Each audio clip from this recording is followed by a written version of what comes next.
All right. Hey, everybody, this is Like Survivor sitting up Talk with there. D&D. I'm Dwayne, And I'm David.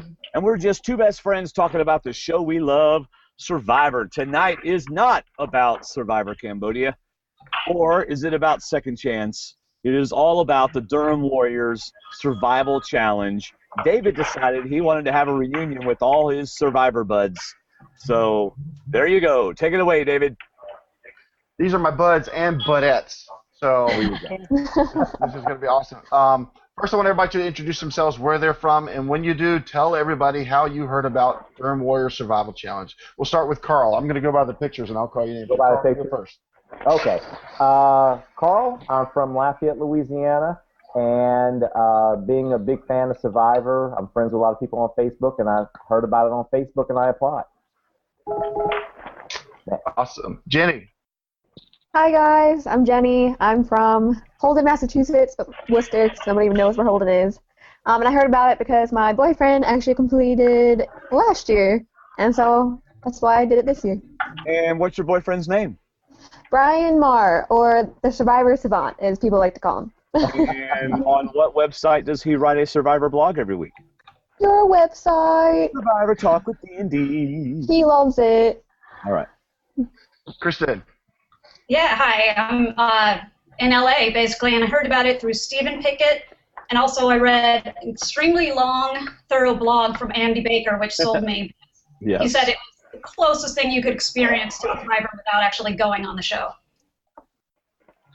All right, Lisa. Same place. I heard it from Steven. And, oh yeah, by the way, I'm from Payson, Utah. Hi, guys. All right, then we got Mr. Maine, Mike. What's going on, guys? My name is Mike Shaheen. I'm from Nashville, New Hampshire, and I completely forget how I found out about it, but I'm really glad I did. I think it was through Facebook or something. I don't know. Somehow, but I'm glad I did, and it was a blast. Right. And Nina. Hey, wait, I hope everybody knows who I am. Can you give us a refresher? How did I hear about Durham Warriors? Well, you know, it's a Survivor thing. There It you is go. a Survivor thing. That's right. That's a good So- way to put it. So we're going to wait. Hopefully Matt will join us too. And maybe Candace, if she can click on the right link. Did any of you guys do anything specific or different than your ordinary training? Carl looks like a bodybuilder for those of y'all that can't see his guns.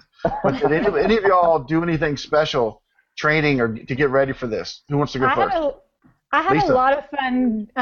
I just did a lot of random things, including making this fun pool challenge game because I was like, I need to be stronger swimming. So I had weight on one end of a paracord that was about 12 feet long and a gallon-sized jug on top, and then the rings were attached to it near the bottom, and I swam down, you know, try to see how many rings I could get up, and then I did a whole bunch of other random, like, puzzles and balancing things, just a whole bunch of different things. Awesome. Mike, what'd you do?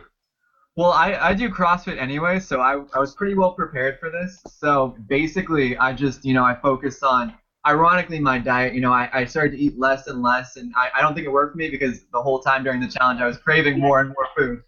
So it kind of backfired on me, but, you know, I stuck it out for the 3 days that I did. Awesome. Kristen.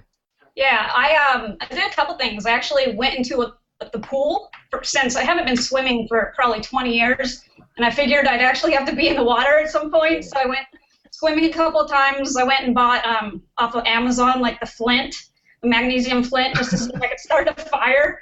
And I also did sprints, not just because I figured a lot of the stuff we'd be doing, you have to sprint fast. So I don't know if that really prepared me, but it's something that I did. So. Yeah, I have a confession. I bought flint, never got it started. I have so many piles of magnesium on my deck. I'm surprised my deck's not on fire right now. Oh, man. But I bought flint, and believe me, when Lisa was starting that thing Thursday night, I was paying attention. I was watching to see what I could pick from that thing. Absolutely. I practiced that a lot, too. Yeah, takes a lot of patience. Oh, for sure. Jenny, what did you do? I also got flint because I didn't want to starve, but funny story, my boyfriend Brian helped me make some fire, and I almost caught my hair on fire multiple times. So I'm very happy that making fire was never like my thing. So I got very lucky on that part. So Matt, you can hear us now. Can we hear you? Not quite. No, we still can't hear Matt. Check your microphone settings up top there and see if you can set it on default. Carl, what'd you do to train, buddy? Pretty much like Mike. I work out 5-6 days a week, so as far as the physical stuff, I wasn't worried about it. But I did go buy flint and pretty much set my grass in my backyard on fire. So that was pretty much the only thing I did was buy the flint and get myself ready. That was the only extra stuff that I did. So I got to watch. Is that everybody? Everybody get the Nina? Did you do anything extra before coming out there? She went on Survivor. There you go. I think I got to the point where every place I looked, I was thinking, hey, that'll make good fire, and that'll be good tinder, and pick that up. So I played a different game. I've known Andy Baker for a couple of years, and I didn't tell anybody about that. I've known Steve Helling from People Magazine for a few years, and of course been doing this for a while. And Andy would tell me, he said, one game you should play is the Align or Axe game everywhere you go. A great place to do it is the DMV. Just look at people at the DMV, or if you go to the bank. And my daughter and I did it at the beach. We aligned with a couple fathers. We got rid of a couple folks that we knew we couldn't trust. And it wasn't based on tattoos or anything like that. It was just a social game. And it's funny, Andy got me doing that, and now I can't stop doing it. Places that I go. Do you actually talk to them? Oh, no. I don't talk to anybody. I just make up a story for them. I look at them, and I create a story as to who they are, if they're trustworthy or not. Even if I see parents play with their kids, that's somebody I can trust. That's somebody I want to work with. Now, I know I got to watch some videos. Actually, Lisa got to watch them, too, at Dan Foley's house. And I saw Lisa come off the barge, and before she even got up to anybody, she looked down at a rope and wanted to grab a rope. What'd that do? How early? I know how early I started. I started in the airport. I figured there wasn't but so many people flying to Portland, Maine when I saw how small this airport was. I said, there can't be but so many people on here not associated with the game. So when my problem was I didn't get to the terminal until 30 seconds before the plane took off. I almost missed the plane going to Maine. So I had Dwaine scouting the terminal, looking at people, and he even picked out people in jumpsuits. What about them? What about them? What about them? So how early did you guys start playing the game before you got there? Go, Carl, you go first. It was hard for me at the airport because when I got to Maine, it was so late at night. But, obviously it's one of those things. You start looking around, you start looking at people, and you say, wait, are they there? Are they here for the challenge or whatnot? And I think for me it really started when Ian and Jordan picked me up to bring me out to Bob's farm. And so I was on them in the entire car ride about what to expect, what to do, tips. You've been through the process before. So really that's when it started for me, was on a car ride, because I got in so late it was kind of hard to kind of look around and see what I was, pick people out that might be a part of the challenge.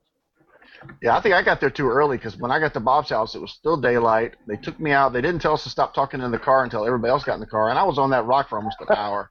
Gosh, that was the longest set I've ever been through. Kristen, how early did you start playing? Oh, I was playing the game in my Survivor groups before I got there. I'm kidding. But kind of like what Carl just said, it's like on the car ride over, the guy who picked me up was great. He was already kind of giving me hints about the game. Actually, had been looking. Wait. He was giving you hints about the game?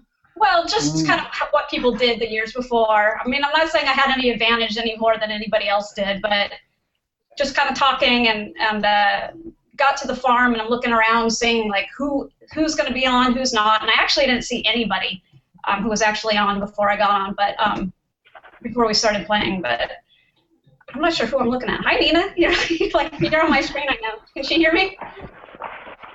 So yeah, I don't know. There's like the minute I kind of knew I was playing, I just started looking at the videos and trying to strategize and figuring out what I could do or not do. Yeah. What about you, Mike? See, the whole time leading up to the game for me, I was so freaking paranoid. Like, my blanket's 1 inch too big. Are they going to kick me out of the game? Like, this is really bad. And, like, I was running ahead of time, like, maybe a couple hours. So I was, like, oh my God, I'm just gonna hang out in this rest area for an hour and kill time. And I saw someone who I thought was in the game, but I mean, I guess they were just drunk. So I don't know. I tried to do the best I could, but on the side of the road in Maine, there's not really much I could have done. What about you, Jenny? Oh my God, this whole time I've been trying to think about when I started, but sitting on that rock the entire time, I was just trying not to like pass out, fall off the rock because I had no idea where we were, like what I was sitting on, like I was freaking out. But I think whoever I was sitting next to, I want to say it was Kristen maybe, but I like next to Chris. Whoever it was, I elbowed them, and I was like, well, there we go. I'm, like, out first. Hit the person next to me. They were going to take off our blind shows. Like, who's that chick that just, like, punched me in the arm? So I was just freaking out the entire time until we took off our blindfolds. I was like, oh, all right, I should probably start thinking about the game now. So that was, like, my struggles. I'm never going to look at blindfolds the same way again. No, Right. absolutely not. How about you, Lisa? Well, literally, just like you, I was at the airport. I took pictures. I saw this guy. I saw a whole bunch. You know how we had the cargo pants? Yeah. The ones that would zip off? There were so many people going to Maine with zip-off pants. And there was this guy with a tie-dye Rupert-looking shirt. And I'm thinking, oh, my God, there's a Survivor fan right there. I'm going to play against him. Just stand back and try to look at everybody like, okay, he seems pretty nice. He's going with family, it looks like, and everything like that. But I feel like I started the game June 14th when I got that text from John that said, hey, somebody hasn't been able to get all their paperwork in. Are you still up for it? So, I don't know. Wow. And I was so nervous I've watched all the videos. I studied Series 2, the second season, which we got none of their challenges, but like one or two. So everything I trained from Season 2, the wall gave me nightmares looking at that wall every time I had to think about going over it. Even Joel asked me on Saturday, he said, dude, if we got to go over that wall, are you going to get over that wall? I said, I'll take the wall down if I have to. I don't care. I will get around or through the wall. But I remember watching Brian, Jenny's boyfriend, doing the trivia challenge, and it was a fill in the blank. It wasn't multiple guests. So I made up a book. I had all the seasons printed out in a notebook. I was just going to read on the airplane and read and read. I had it in my backpack, and suddenly my backpack got stuck on the bottom of the plane. So I'm sitting there with just my iPhone. I can't pull up stuff fast enough, and my notebook's down there. And it was in the second flight. I barely made the flight in the first place, and they took my bag then too. So that was wasted. Oh. But I was so nervous on Thursday, I forgot to eat. And y'all seen me. Oh. Yes. I'm the guy that looks like he ate one of the castaways. So I forgot to eat. The only thing I had to eat before the game was a bagel leaving the Portland airport. I asked my driver, I said, do you got time to stop? Is there a Chick-fil-A somewhere around here? And he said, no, you better grab something before you leave the airport because that's all you got time for. So, on that rock for 45 minutes, I'm thinking we could have stopped at a Burger King or something. We could have, and about being on that rock, I had trouble staying awake because you put a blindfold on me. I'm ready to take a nap.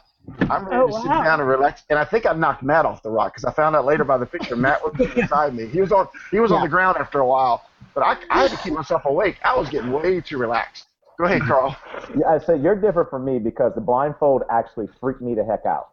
I'm claustrophobic, and that's my biggest fear. And having that blindfold on for as long as we had it on was almost like being claustrophobic. And I'm sitting there going, I couldn't get that thing off fast enough. So, absolutely. Yeah. Absolutely. So it seemed like that hour that I had it on, it seemed like 10 to me.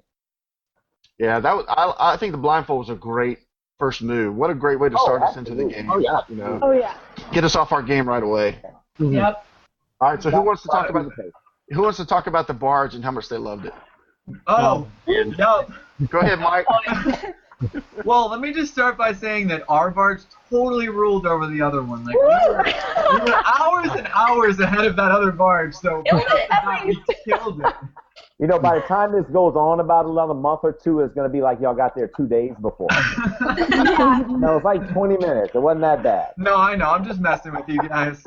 But no, it was honestly like one of the coolest things I've ever done in my life. Like I've never been more scared and more enthused than I was like on that barge, like trying to figure out what the hell I'm supposed to do with that little stick. And not to, I think I said I'm sorry to Candace like 10 times after hitting her with a stick. we got really close by hitting each other. That's for sure. Yeah, the heads. I think Wendy was sitting in front of me on our barge, and I must have hit her. Wendy or Heather, both of them. It was Heather. It was Heather. I hit them so many times with that stick. It was ridiculous. I'm pretty sure I gave David a concussion by the time I was done. I started sitting up, but I ended halfway down. I wasn't going to make it very far. I was like, I had the biggest stick, and it just kept hitting you in the head. I'm like, oh my god. Now, did y'all hear about the advantage that the Dream Team had? Because the Dream Team did the barge challenge as well. Oh, they did? I didn't know that. They had life jackets, right? After we left, Bob Crowley standing at the dock going, "Where's their life jackets?" As we're all floating away to our death to drown out here in this lake. Because what the Dream Team ended up doing was using the life jackets as paddles because they were wider and easier to push with. So that would have been nice, if we'd had the same safety measures that the Dream Team had. It's not a real medical release or anything, so I don't know if I was covered or not.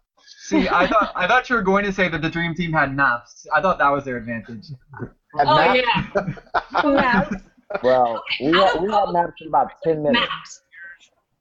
You had one for 10 minutes? We didn't have one that long. Water, Yeah, we didn't either. It just, as soon as it got wet, it started falling apart, and we were like, okay, we think this piece goes right here. We're doing our first puzzle challenge as we're putting the map back together.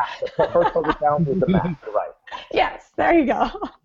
But you have to admit, that was pretty embarrassing that all us newbies lose the map within literally 5 or 10 minutes of the challenge. Yeah. That was like, hold your head down in shame. Why are we here? That was bad.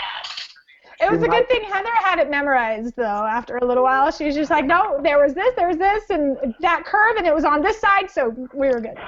See, Mike, that was our strategy. Our strategy was to follow you guys because we had lost our map, and hopefully y'all would pass it up, and then we'd go cut right in and beat you, but it didn't work out that way.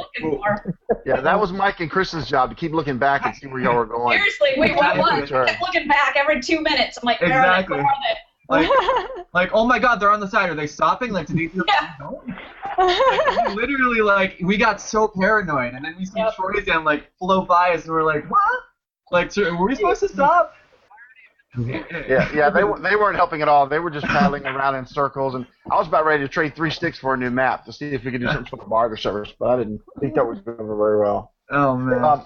So what were y'all's first impression? Yeah, it was a great challenge. I told Bob afterwards Sunday night, I said, you better make everybody do that challenge. I don't want to be the only people that stuff do that challenge. That was awesome. It made those kayaks look so simple and easy. I know. Yeah. Man. So what was the worst part about the barge? For me, it was the fact that I was soaking wet by the time it was over with. My wonderful dry clothes, my dry shoes, just as wet as they could possibly be. I think that was the worst part because it was so cold that night and it had been raining in Maine, and so my socks were wet, my shoes were wet, and then just trying to get dry that night was the worst part of it all. I agree. For me, I didn't care so much about getting wet at all. I mean, you saw me jump in, right, Carl? Yes, but for me, the thing was I don't like losing, and we were all behind, and I was just like, whoa, come on, guys, we got to get together. I think I should have been like, stopping the whole competitiveness and chatting with everybody, but I was still the whole way there. I was like, guys, no. Lisa, everybody knew your voice first. Yeah. Everybody knew Lisa's voice first. Both rap. Everybody knew Lisa's voice. Yeah, I was getting worried when I heard that row behind us. I was like, oh, they got a chain going. They're turning into a college rowing team or something. They're going to catch us in this. Then I thought, no, we got sticks. We don't have rows. There's no way they can catch each other. One thing I found interesting was that during the confessionals that night, several people, if they had to vote somebody off after the barge, several people had people in mind that they would have voted off after the barge. You might as well tell us, Dwaine. Don't be secret. Yeah, come on. I mean, the game's done. Hurry up. People. Tell Lisa. Come on. Tell Lisa. Oh, Lisa's name might have come up. Yeah, I figured it was. There was this one girl. She kept saying, row. That bossy girl. Oh, my goodness. You forgot the left, right, left. Oh, yes, there was that. Both sides! Yeah, when we lost our map, the first thought that goes to your mind is, well, whoever had the map is going to be the first target. Yep. But then I had that same thought. Yeah, but once we started to get stuck, it was Catherine that got off the barge and got in the water and pushed us through. So fortunately, one didn't have to worry about it. Now, how many of y'all thought those were going to be the two tribes that we were starting with? I didn't. I kind of thought for a while, but then I never thought that was going to be the case because the year before it was 3 teams, and I don't know, it seemed too like, oh, so you guys are just going to go on this barge now, like this is your tribe. It was too like unofficial, like where were our shirts, where were like the official, like in front of everybody, like these are the 3 tribes. Like I knew that wasn't the case, but you still wanted to like semi believe it, so it wouldn't be the worst thing in the world, but could be and happen. The thing that threw me off was the fact that they literally had people picked out for each team. Like, they were like, okay, Carl, Lisa, you're on this boat. So-and-so, you're on that boat. Like, I thought they, like, went through everyone's bios and, like, pulled certain people out for certain characteristics to kind of, like, make the tribes even in terms of, like, age and gender. That was my only thought. Yeah. For me, watching the videos and looking at the website, I never thought that was the way they were going to divide us. So going into it, I thought it was the first challenge, but I never thought there was going to be just those 2 tribes. Yeah, I had the advantage of, like I said, knowing Andy Baker for a while, and when he told me he was a part of the design team for the season, I thought the game was going to change every 2 hours. I did not expect anything to stick. I didn't expect he had me going Friday night. I was ready to go have a buffet with my Tawati tribe, and they just ruined my weekend by throwing that curveball at us. Let's go to Friday night. We're already halfway through our time zone, but let's go through Thursday night. Thursday night at the giant campfire. Okay. What did you guys think? What was your strategic thought going through your mind with 18 people, 17 you didn't know? We got 18 of us all around this fire. No real direction except there's some rice if you want it, if you can get it started. Go from there. What were y'all's thoughts going on? Lisa, I'm going to start with you. What were your thoughts going on Thursday night at this massive campsite that we didn't have a fire at yet? Get a fire. That was my only thought. I had the flints, and I was trying to get the fire the whole time. What was it, 2 hours or something like that we were going? Were you getting nervous that you couldn't start it?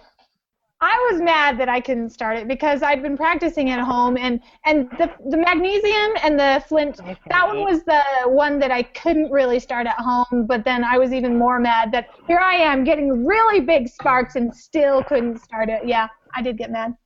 I have video proof of someone stealing the pot for their team.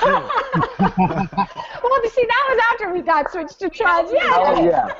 Yeah. Okay, I was thinking, like, I gotta watch out for my tribe, and as soon as I got back, I was like, all right, there's the pot. Got that? Oh, yeah. That was awesome. We had 2 bags of rice. We'll get to that drama. On the same page there. Yeah, we'll get to that drama in a second because that was some late night drama when it came to the disappearing pot and all the rice that went with it. Jenny, what was your plan? Jenny, what was your plan around the campfire? Honestly, I wanted to try to make at least one connection with each person, or at least get to understand like how they are and like what they were thinking. But at the same time, I didn't want to be that one person that was like, oh, she's talking to like literally every single person. Like she's already got plans going on. I was like, no, I just really want to, get to know you guys. But at the same time, I was, freaking out like I usually do. Just you never know what people are thinking about you. So really all you could do is just think about other people and hope that it's nice things about you and that you can find somebody that you can connect with. Oh, we all thought you were sweet, Jen. Oh, absolutely. Thanks. I try. You guys too. Mike, what were you thinking that night? So I had 2 goals in mind. I have to echo everyone else in trying to talk to as many people as I can. I tried to focus on like the younger people like Chris, Jenny, Max. I knew like we could probably form like a tight bond like just because of the fact that we're younger. And my second goal was to avoid making the fire at all costs because A, I wasn't sure if I could do it, and B, I thought the person that did it would have an immediate target on their back because you have 18 people there. One person's gonna make the fire. 17 people are not. So instantly, like I thought that person everyone else would be like, oh, maybe that person's a threat. Oh, I'm gonna start looking at that person more. So avoid the fire and just talk to people. I got roped into it once, and I made like a fake attempt to try to make it, but not really. That's when I grabbed it back from you. Yep. Thank you. I appreciate it. I was like, you're not doing it. Kristen, how was your Thursday night? My Thursday night was good. I mean, it's kind of like what everybody else is saying. I really was just trying to see who I connected with, try to talk to as many people as possible. And it's kind of funny because when we got divided into smaller tribes, we were actually telling each other, like, go talk to other people so we can go, come meet up with them later. And then that gave an impression that I was really not with my tribe. So I kind of made connections with people. And I really wanted somebody to get the fire done, but so many people were trying to work at the fire that I kind of like tried a little bit and then I stepped back as well. Not because I thought I'd be a target, but it was like, there's enough people here who really want to get it done. I'm like, I'll just go kind of, weasel my way in and out of talking to people. It got so community-wise that Lisa made a list of people that were going to be next in line to help her make the fire. And I was like number 5 or 6. I never got my turn to get down there, because she was number 1, number 3, number 5, number 7, where everybody else was filling in the dots. I'm like Mike. I had no problem with Lisa doing all the work to get the fire going. All I could think was we got to have a nice warm fire tonight because we're all going to be like trying to talk in the cold. No, it's easier if you're talking around a fire. Everybody's relaxed. Thank you for thinking that. Thank you for thinking that. We needed the fire desperately. Well, I think that fire made the night 1,000 times better because it just brought us all together. It allowed us to bond before we knew who we were going to be. I had a different approach because, especially with Kristen, because I didn't really want people to know that I was a part of the Survivor community doing I'm not anybody famous, but I didn't really want people to know I was a podcaster, that I knew survivors, that I knew Andy Baker, that I knew anything like that. And I don't know if we can say who, but Kristen learned from someone in the Survivor community that there was going to be a podcaster in the game. So as soon as I made my connection with Kristen, she looked at me and said, "Oh, I know who you are." And so I got my first jolt right there on Thursday night when somebody said, "By the way, I know who you are." I said, "Look, little woman, you don't know who I am. I'm nobody. I'm not anybody." She goes, "Oh, but I'm going to keep it secret." So Is that Kristen why you and have a baseball cap on, David, so you kind of hiding yourself? Well, that was part of it also, to keep my head from getting burned from the bald spot back there. But I don't wear glasses that much, so I have my glasses on. I did have a beanie cap on. But I'm not recognizable. I'm not that much in the public. But at the same time, if I knew there was a podcaster out there that did Survivor podcasts, they would be a target. Because I would think either they knew a lot, or at least they thought they knew a lot, and they would come across that way. So I would immediately target them. So I did not want to be known who I was. Even Mike came up to me and said, "Hey, who'd you do your pre-show interview with?" "I did mine with the guy from Survivor Talk with D&D. "Hi, Mike. See you, Mike." And I'm going the other way. I did not want to carry that conversation any further. And then me and Mike resumed that conversation on Sunday on the night of the game. I told him who I was. So that was Mike. I think Mike was like the only person that knew of our show at all. So it was okay, David. Oh, yeah, absolutely. I mean, I listen to you guys regularly, so and I knew you were going to be there because I saw you on Twitter the day before. Like, I was looking up the DWSC hashtag. I saw you tweet to Spencer and be like, "Hey, guys, we're going to be there. I hope we meet you." And then you just bailed. So I saw that. I knew you were going to be there, and then I put 1 + 1 together. So, sorry, David. Oh, that's all right. Well, it didn't hurt me too bad, but at the same time, it was kind of neat that Kristen and I immediately had a connection where she immediately showed her trust in me, and I was going to obviously put my trust in her, and we were friends the rest of the weekend. Yeah, anytime we saw each other, it was immediate. Yeah, just that moment, we were like, that was it. We were like, we wanted to work with each other, and it was just that kind of like, we got trust in each other. That was good. Yeah, go ahead. Kristen actually did the same thing with me because we were both a Survivor on the same Survivor fan Facebook page, and she's like, "Hey, I recognize you. Hey." So she did the same thing. Like I was off the barge, and she came up to me, and she was like, "I know you. You remember me?" And so she was really good at making the connections. Yeah, she was. That was like really similar to Jared and I. I think I was the only one in the entire game that knew Benji was Jared. Sorry guys, I didn't say anything. But it was because I had watched my boyfriend play with, Jared. They weren't on the same tribe. And so Jared came up to me, he's like, "You're Brian's girlfriend." And I was like, "Yeah." I'm like, "Who are you?" He's like, "I'm Jared." I was like, "Oh my god." Didn't make that connection at all. But then after that, I knew what was going on, and they kind of saved it. I was like, I could use this later if I had to, or it doesn't hurt to have somebody that's like, I got your back because I know who you are and you know who I am and I'm the only one. So I knew he had me, but wasn't sure if I had his back yet. But it was very terrifying. I'm glad you brought him up because I want to give him a shout out because he's got a new baby on the way. So wishing him all the best. Congratulations on that. I didn't know who he was, and I'd seen all the videos. He was the first boot of last season, and they had already had a Francesca shirt ready for him if he was the first boot this season. So he had so much pressure. He had so much pressure on him to make it through, and he made it further than that. Carl, what was your Thursday night like? I'm going to echo like what everybody says. My goal coming in was to make sure that I spoke to every single person. I never wanted to be the guy that was viewed as being exclusionary. I wanted to have a connection with everybody. I wanted to talk to everybody. And my goal was to take a step back. In my personal life, I feel like I'm always in control and I try to do too much. So my goal was to take a step back. So when Lisa was handling up on the fire, I was good with that. Just like you said, David, just like you said, Mike, I was very happy not to be in the mix and trying to do that because I didn't want to do too much. I knew from a standpoint of physically, I was going to have a target on my back, and I didn't want to be the jerk as well. So I wanted to take a back roll and not say too much, not do too much, but I also wanted to be congenial with everybody, get to know where everybody was coming from. I wanted to know everybody's name, and so you form that bond and connection with everybody. Awesome. Now, when we formed into tribes, I got 3 of the 4 connections I made. The one I didn't get was Kristen. I made a connection with her, but we didn't get tribe together. But I got Chris Lord, I got Heather, and I got Wendy. The 3 people that I actually connected Thursday night before we got formed into tribes. So I was very fortunate. I got 75% of my alliances.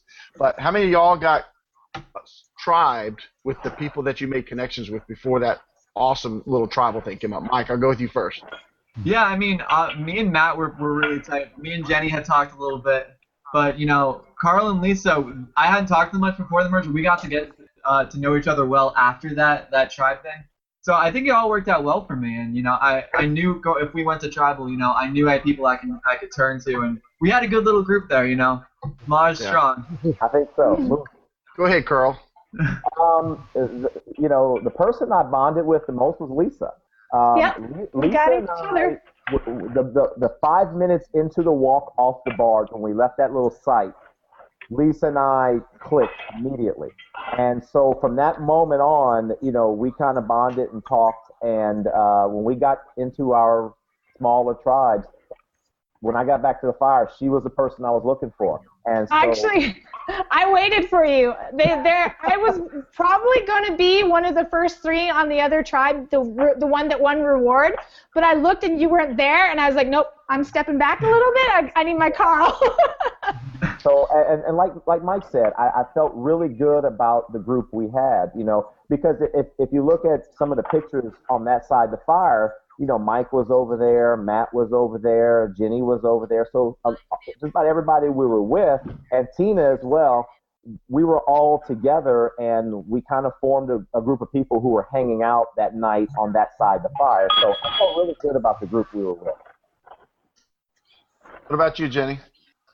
I think, I didn't make super strong connections with anybody in particular. I definitely had one thing with each person, but I think, Tina and I definitely got to know each other as the game went on. She's such a sweetheart, and so, I'm kind of, a quiet, timid person and super awkward, so, it's kind of nice to have somebody maybe, not as, intense. So I definitely could relate to her. But honestly, everybody on my group, I definitely had something that I really liked about them, so I couldn't complain about my team at all. Moms all the way. So you and Tina balanced out with Lisa very well. Yeah, definitely. I could see that. Yeah, for sure. But I think Lisa definitely tied us all together. Carl was never give up, never surrender. And then, Lisa was just very I got this, guys. I'm always going to have your back. We're going to have food, fire, And then, Matt was just, this sweetheart who had, the puzzles down. Mike was always where's our pizza, So we definitely had, our thing going on. So we all had something that worked together. I think we balanced each other great. Yeah. Well, I owe my luck of getting on my tribe to Lisa because I like an idiot, I read that note twice. And for some reason, it didn't dawn on me to run to the fire. I could only see the top of the fire. And my first thought was, I'm not going to be one of the first 3 guys to get there. So I got to find a path because Mr. Phone with the light went the other way. I had to go through a dark forest to find this fire.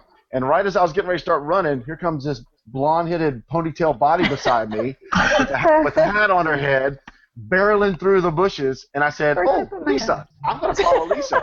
Because I'd like to align with Lisa if I can get with her. And all of a sudden, we get to the fire, and like she said, she does a halt. She stopped right where she gets to the fire because she was looking for Carl. She didn't see him. But I look across, and I see Heather, I see Wendy, and I see Chris. And I just jumped. And there was Catherine, and there was Bob. And that's how I got lucky enough to get into the tribe that I got into because I followed you. So I owe you that one. I'm good luck. I'm a little bunny rabbit.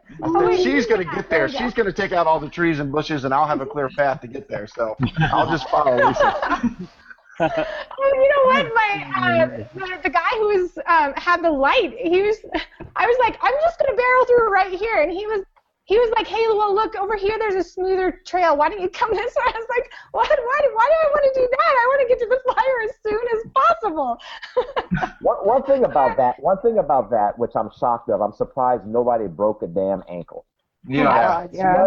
It's dark. You have all those stumps out there. It's uneven. And we're all running to get to that fire. I am surprised that I didn't break it. Anybody didn't break an ankle trying to get through there.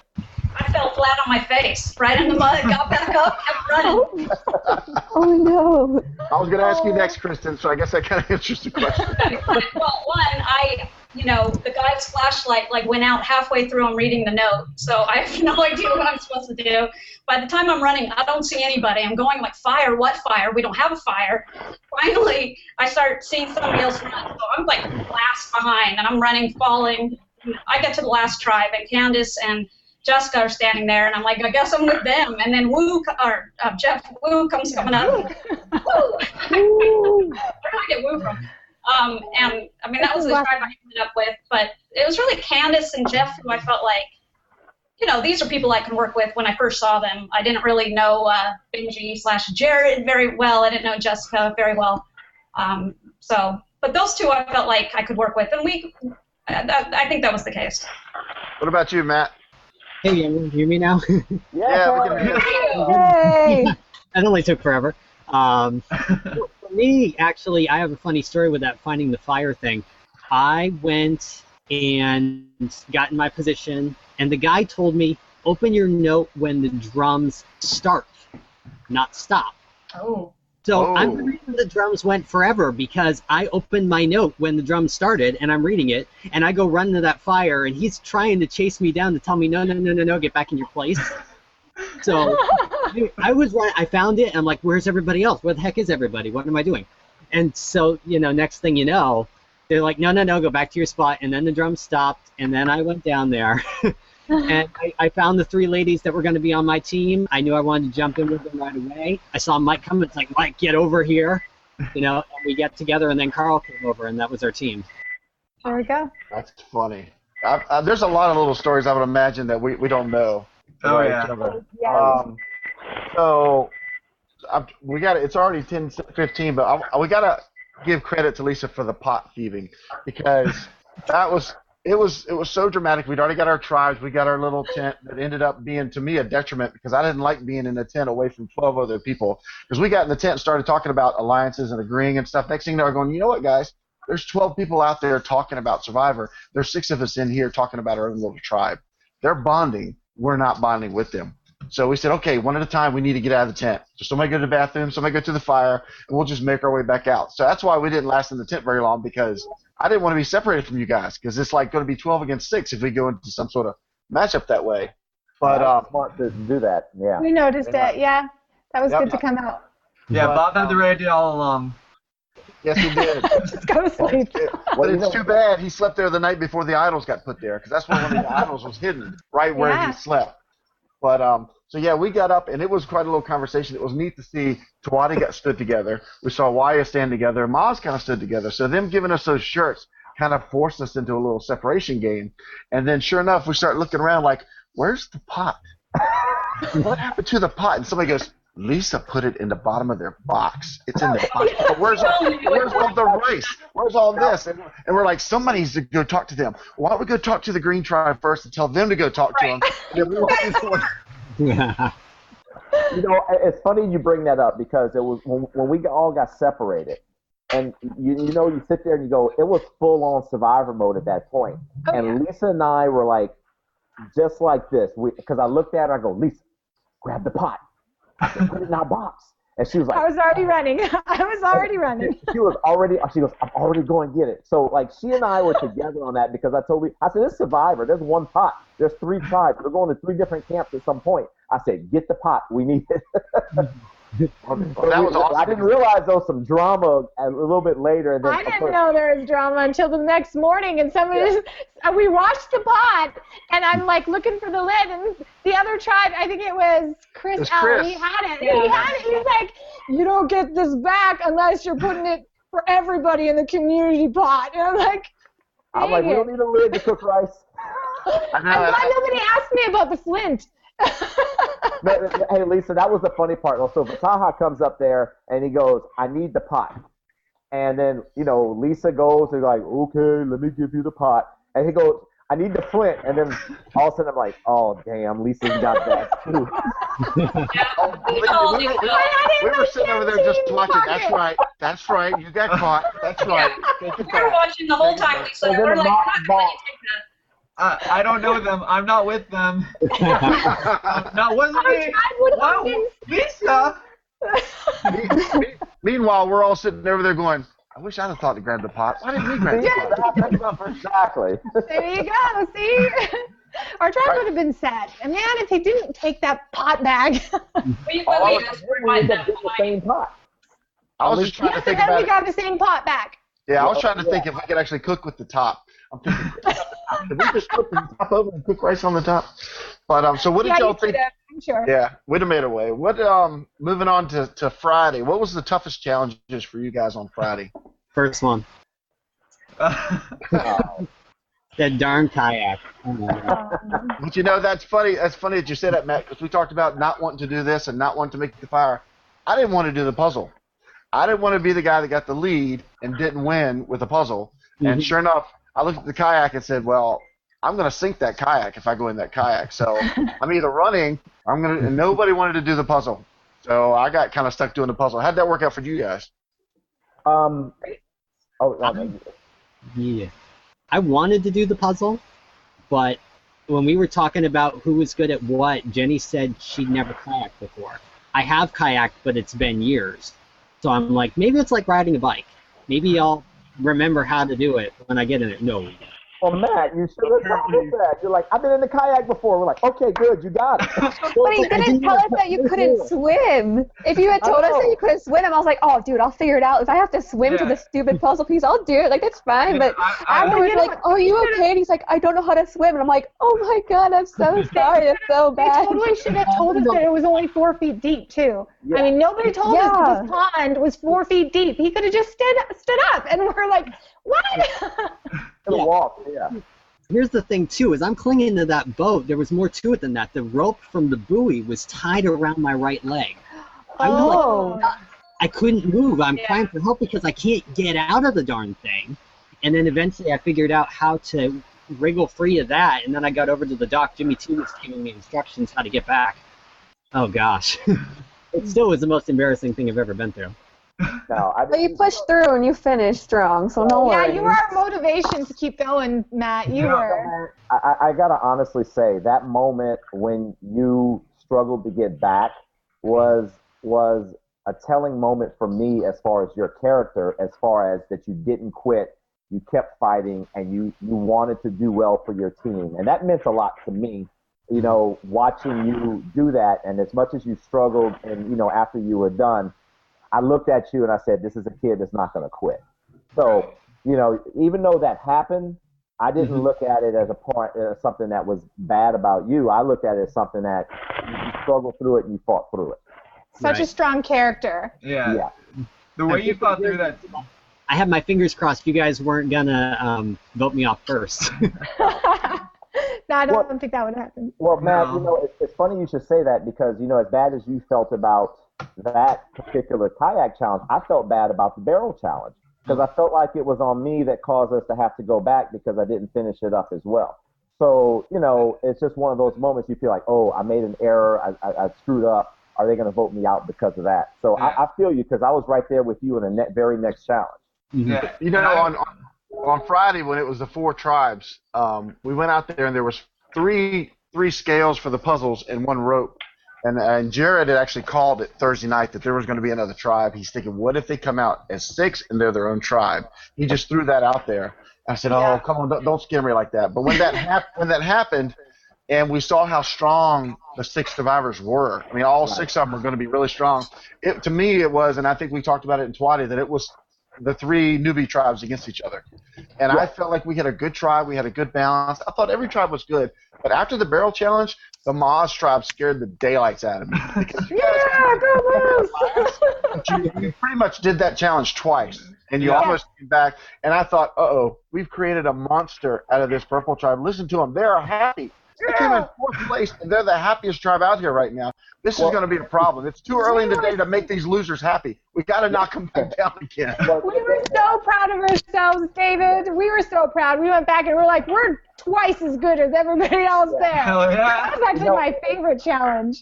And you know, David, that you say that, it's funny because, you know, in the exit interviews and you do your confessionals, everybody was asking, what was my favorite challenge? My favorite challenge was the barrel challenge. And it was not that we came out last, but that was the challenge that we as a tribe, as the Moz, my fellow Moz tribe mates are sitting here, that's the tribe we came together. And that's the tribe that that's the challenge that we all said, we don't care how bad it is. We just went through this thing twice and almost didn't come out last. I said, we're just as good as everybody else. So that was the tribe that that was the challenge that brought us all together. So that's why it was my favorite challenge. It would not have surprised me if you guys got to the end and faulted again and said, we're going to do it one more time.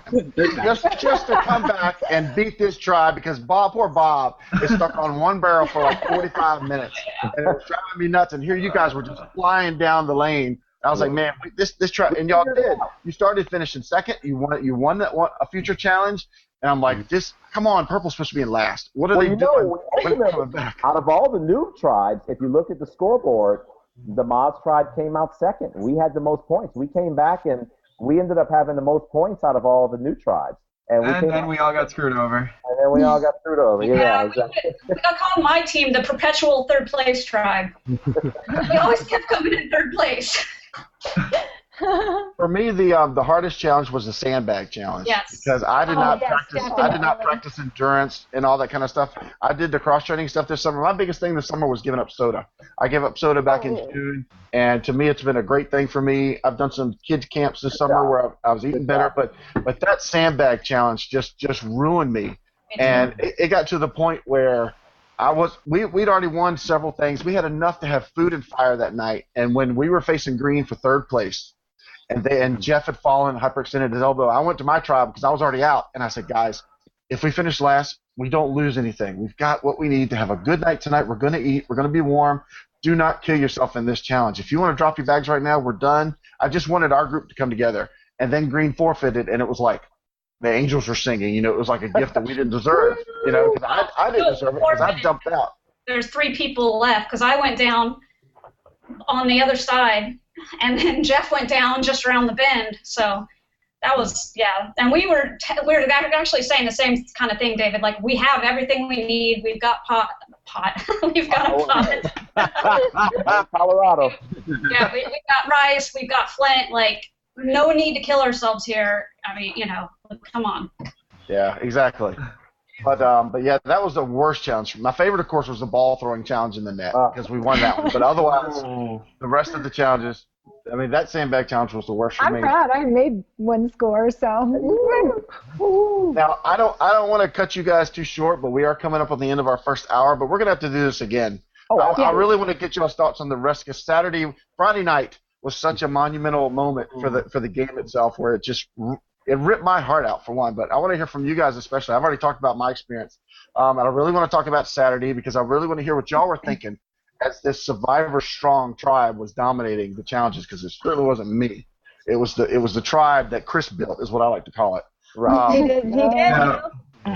So I'm going to get with Dwaine, and we're going to set up another time. I'd love to finish talking with you guys, and maybe we can get more Waya on and talk to them as well. I'm so glad all you guys came on, and maybe we can talk to Tina as well. So I want to give you all the last word. I'm going to go through each of you and let you say if there's anything else you want to talk about real quick. But I'm going to talk to Dwaine, and we'll set up another night, and we'll pick it up at Friday night at the Tribe Swap, and then we'll go from there to the rest of the weekend. So, Carl, I'll let you go first.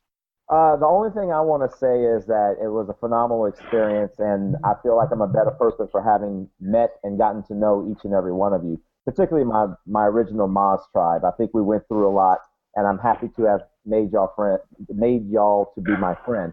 So that being said, hopefully next year I will see you guys all there when we're volunteers, and we'll be able to enjoy the game in a different position and being able to watch together. So, Jenny. Yeah, I mean, kind of just going off of that, like, I definitely had a great time. Like, this has definitely been one of my dreams, just to be anywhere close to real Survivor, and to experience it with you guys was a blast. And definitely come back again. Watching it is like watching the TV show. It's just as stressful and worse because you don't get any of the confessionals. You have no idea what the heck's going on. So Brian and I will definitely be there, and we hope to see you guys all, and raise money if you guys can. It's for a good cause, and for people listening / watching, definitely sign up. It's awesome. Absolutely. And I definitely want to have another night because I want Matt to get more time on the microphone since his mic came in late. But go ahead, Matt.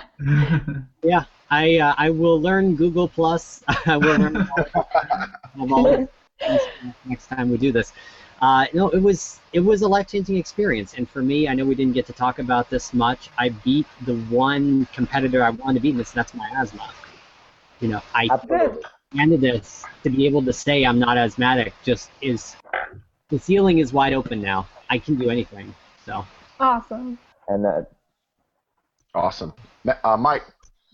Oh man, it was such a blast. And just to back up, my least favorite challenge was definitely that goal one that you talked about, Lisa. Because A, I blew it in the tiebreaker, and B, there are now pictures of me in my underwear on the internet. So that's a lose-lose for me. So, but no. yes. But no, it was an absolute blast. Like, I'm definitely going to be there next year. I'm going to be sad that I can't play, but, you know, I'm definitely going to be there. It's a great cause. And one word of advice for the people who are going to do it next year. I know it's summer. I know you think, oh, summer, shorts. Do not bring 2 pairs of shorts. I did that, and I suffered both nights for it. So definitely bring a pair of long pants, and then maybe a pair of shorts on the side. Yes. You have to be wearing them, but you can wear shorts. And a thick blanket. Yeah, Right. exactly. All right, Lisa. Go ahead. Go ahead, Mike.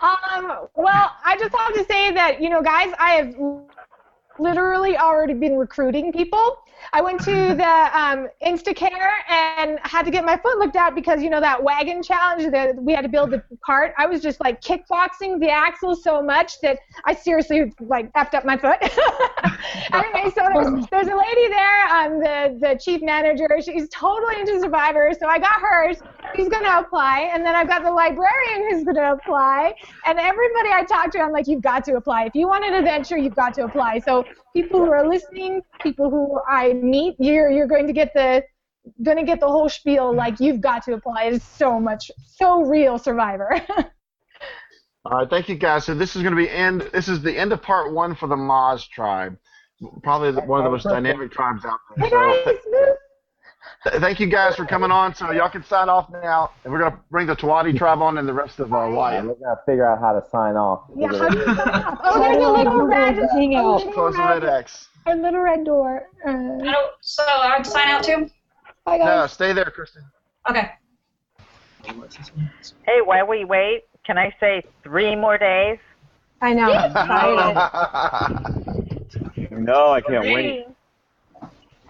I know. I'm so excited. I'm so excited. I can't wait to see how it plays out. Yeah, it's going to be really a good season. Who are you rooting I for, hope. Nina? Who are you rooting for, Nina? Oh, you know what? I can say I will hurt feelings if I say who I'm rooting for. All right, well, just put it in our little chat, and we won't say. Yeah, just put it in the chat, and we won't post it or anything. Well, I wouldn't post it. What's going on there? David I and I, do not want to get in trouble.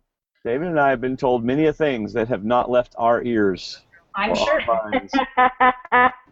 Wait, so Dwayne, were you part of the confessionals then? Were you there? Yes.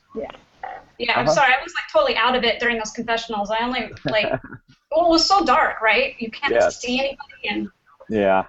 okay, so you heard all the stuff that was said. Uh-huh. Oh boy. I know. All of it. All the dirty stuff. I don't know what I said. I don't remember what half of anybody said. Well, I remember Friday night, if I cursed, I would have cursed out whoever was in front of me for that tribe swap that they pulled on us, because that really threw my game for a loop. Everybody was You know, pretty quick at Chris for that. A decision I made directly impacted that, by the way. What was that?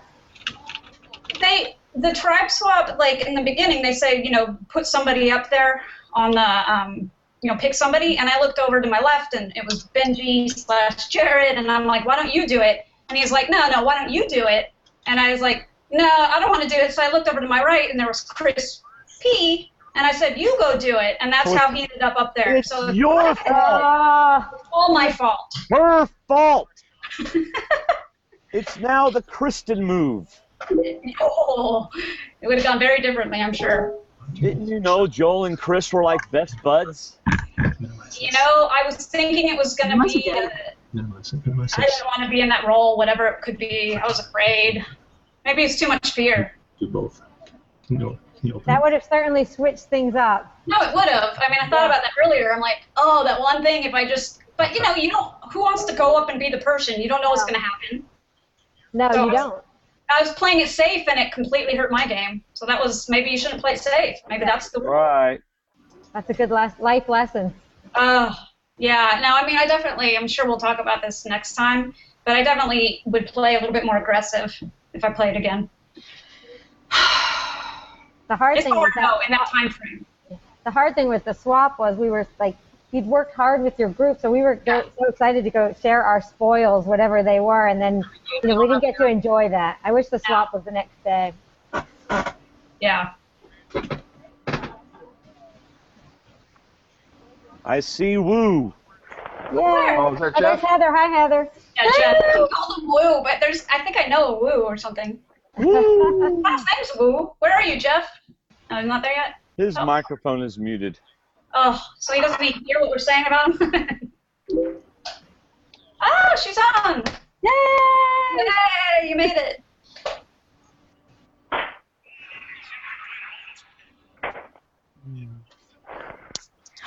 Nate Palmer and Clinton Dix. Uh-huh.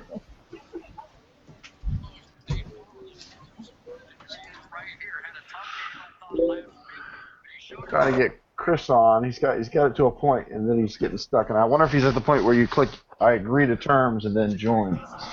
Well, Probably. You may have the plug-in problem. Now I think he did the plug-in. Okay. Then it wouldn't let him join, and so I told him to close it and come back in. Well, that glass of wine's a good idea. I have seltzer water. Yeah, I've been sipping it. It's something. I don't know.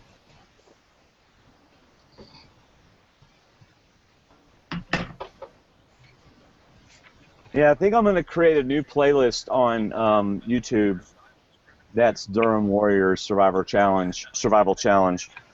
Yeah, because y'all might have heard we didn't quite get very far, and I didn't want to keep stopping them because I loved everything they were saying, so I just assumed pick it up another night and we'll go from there. Yeah, it was interesting. I watched the whole hour. I loved it.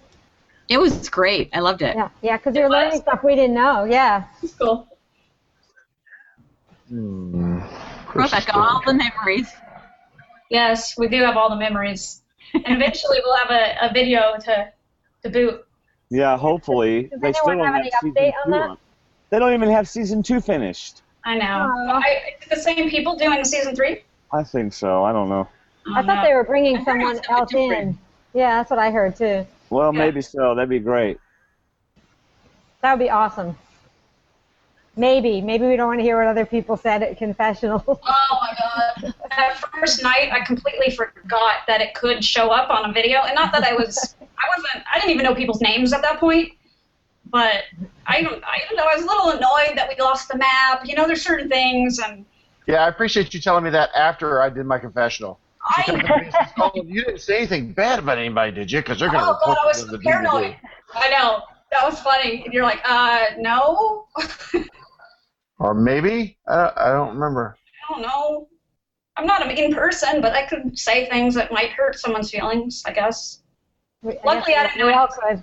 Yeah. Maybe. Well, of course. Yeah, touchdown, Seahawks. Oh, wow. Oh, I thought you were celebrating somebody got on. That's what I thought too. Like, yeah, Chris got on. Woo!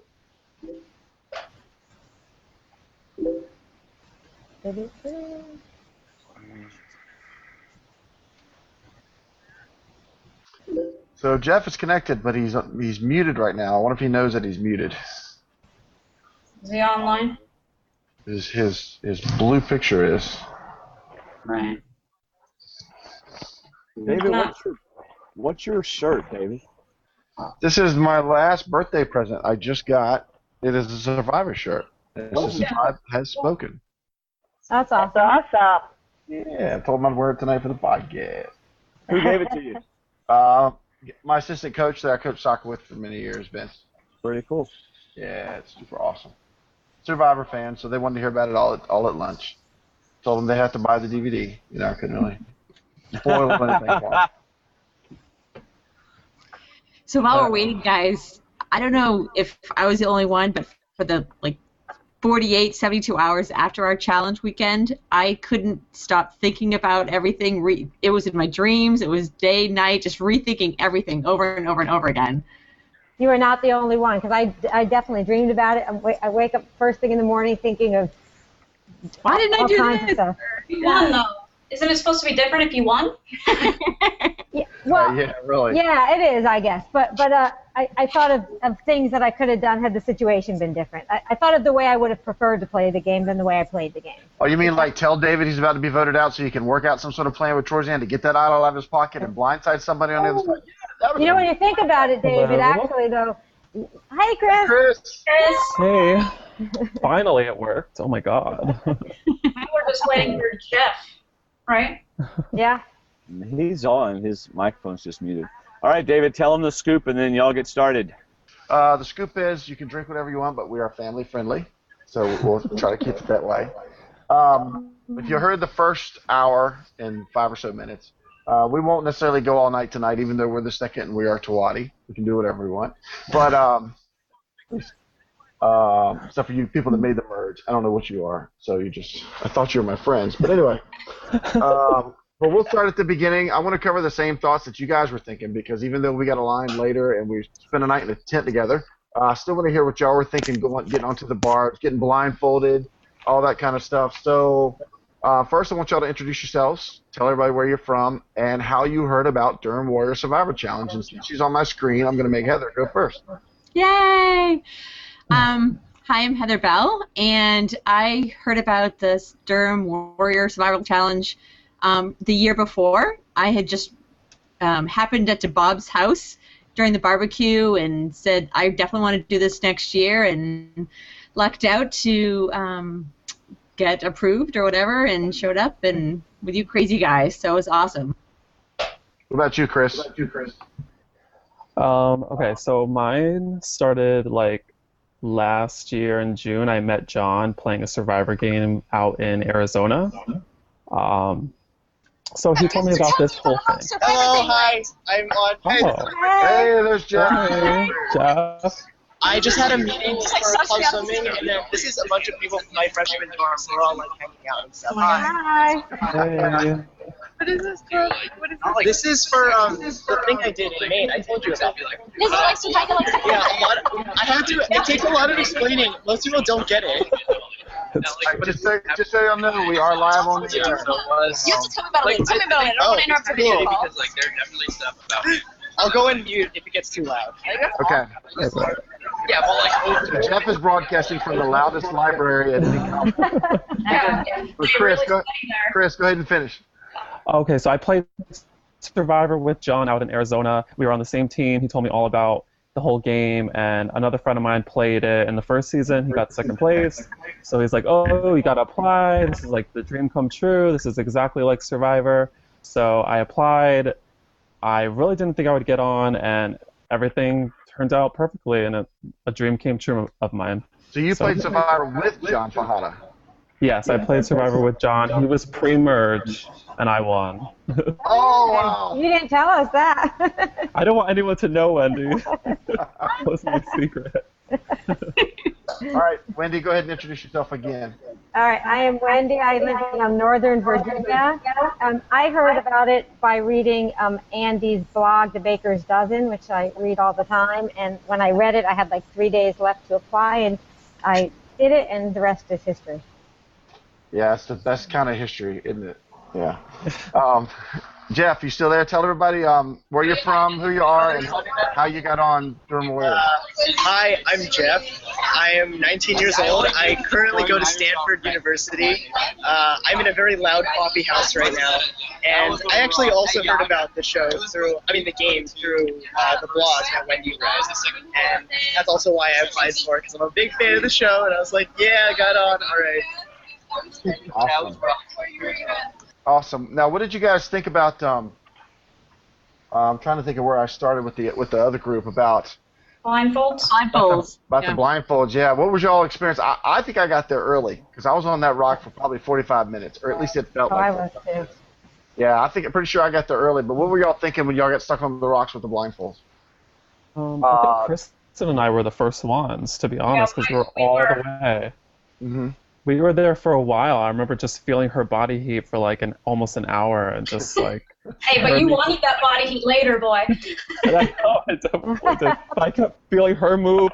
We could feel each other being so uncomfortable, just going up and down the rock and on the ground and stretching, and just like the most uncomfortable 45 minutes to an hour of my entire life. I almost thought, should I just quit like right now? Like. For me, it was like so disorienting from when we get checked in, we get our bags like searched. We sat in this hot car. I sat next to Carl forever. I thought like that was part of the test, sitting in this hot summer, no air conditioned car. Thank goodness we were one of the last ones to arrive, because then we sat on the rocks. Then I could hear like people walking by and taking pictures, and I'm thinking, like, what's happening? And just very disorienting. I think it was whoever's idea it was perfect. It completely threw us all for a loop. It was awesome. So for some reason, it was disorienting, and I thought we were all in a circle. So when everything came out and we weren't, that was a surprise. But for some reason, I actually know the Hare Krishna chant, and I just did the Hare Krishna chant the whole time to concentrate on something to get through it. That's funny because I sing in a trio in my church, and I started singing to myself to stay awake. But I was telling the other group the blindfold was putting me to sleep. Nice, it was comfortable, the weather was nice, and it was just like I'm just sitting here falling asleep with this thing on my face, and if I don't do something, so I started mouthing the words to a song that I sing, and right about that time I heard somebody walk up next to me with the rocks. The rocks were moving, and I could hear the shoes, and I'm thinking, they're thinking that I'm trying to talk to somebody. They're not realizing what I'm doing. I'm only talking to myself. So I immediately shut up. And looking at the pictures later, it was probably Kathy getting pictures taken next to everybody. So that's probably all that it was. But what about you, Jeff? What did you think of the rocks? I was very nervous just because it was so weird to just be in silence and in the dark for so long. And like I couldn't figure out who I was with. It turns out later by pictures that Heather and I were on the same rock. But I was like freaking out. I was like trying to feel it out, like accidentally bumping into Heather, trying to figure out who was behind me and stuff. Trying to play the game before it had even started. And then when we took our blindfolds off, it was just like such a overwhelming feeling of like sensory overload. We just had no idea what was going on. It's like, oh god, like I'm actually playing this. This is crazy. Now, did any of you guys start playing in the airport like I did? Start looking at people. Start looking at because I guess not all of them flew. Because some of you guys are close. Now, Jeff, you flew. You flew in, and Chris, did you fly or did you drive? I drove. One of the games was like Yeah, we got to the drove, airport. and at a rest stop, I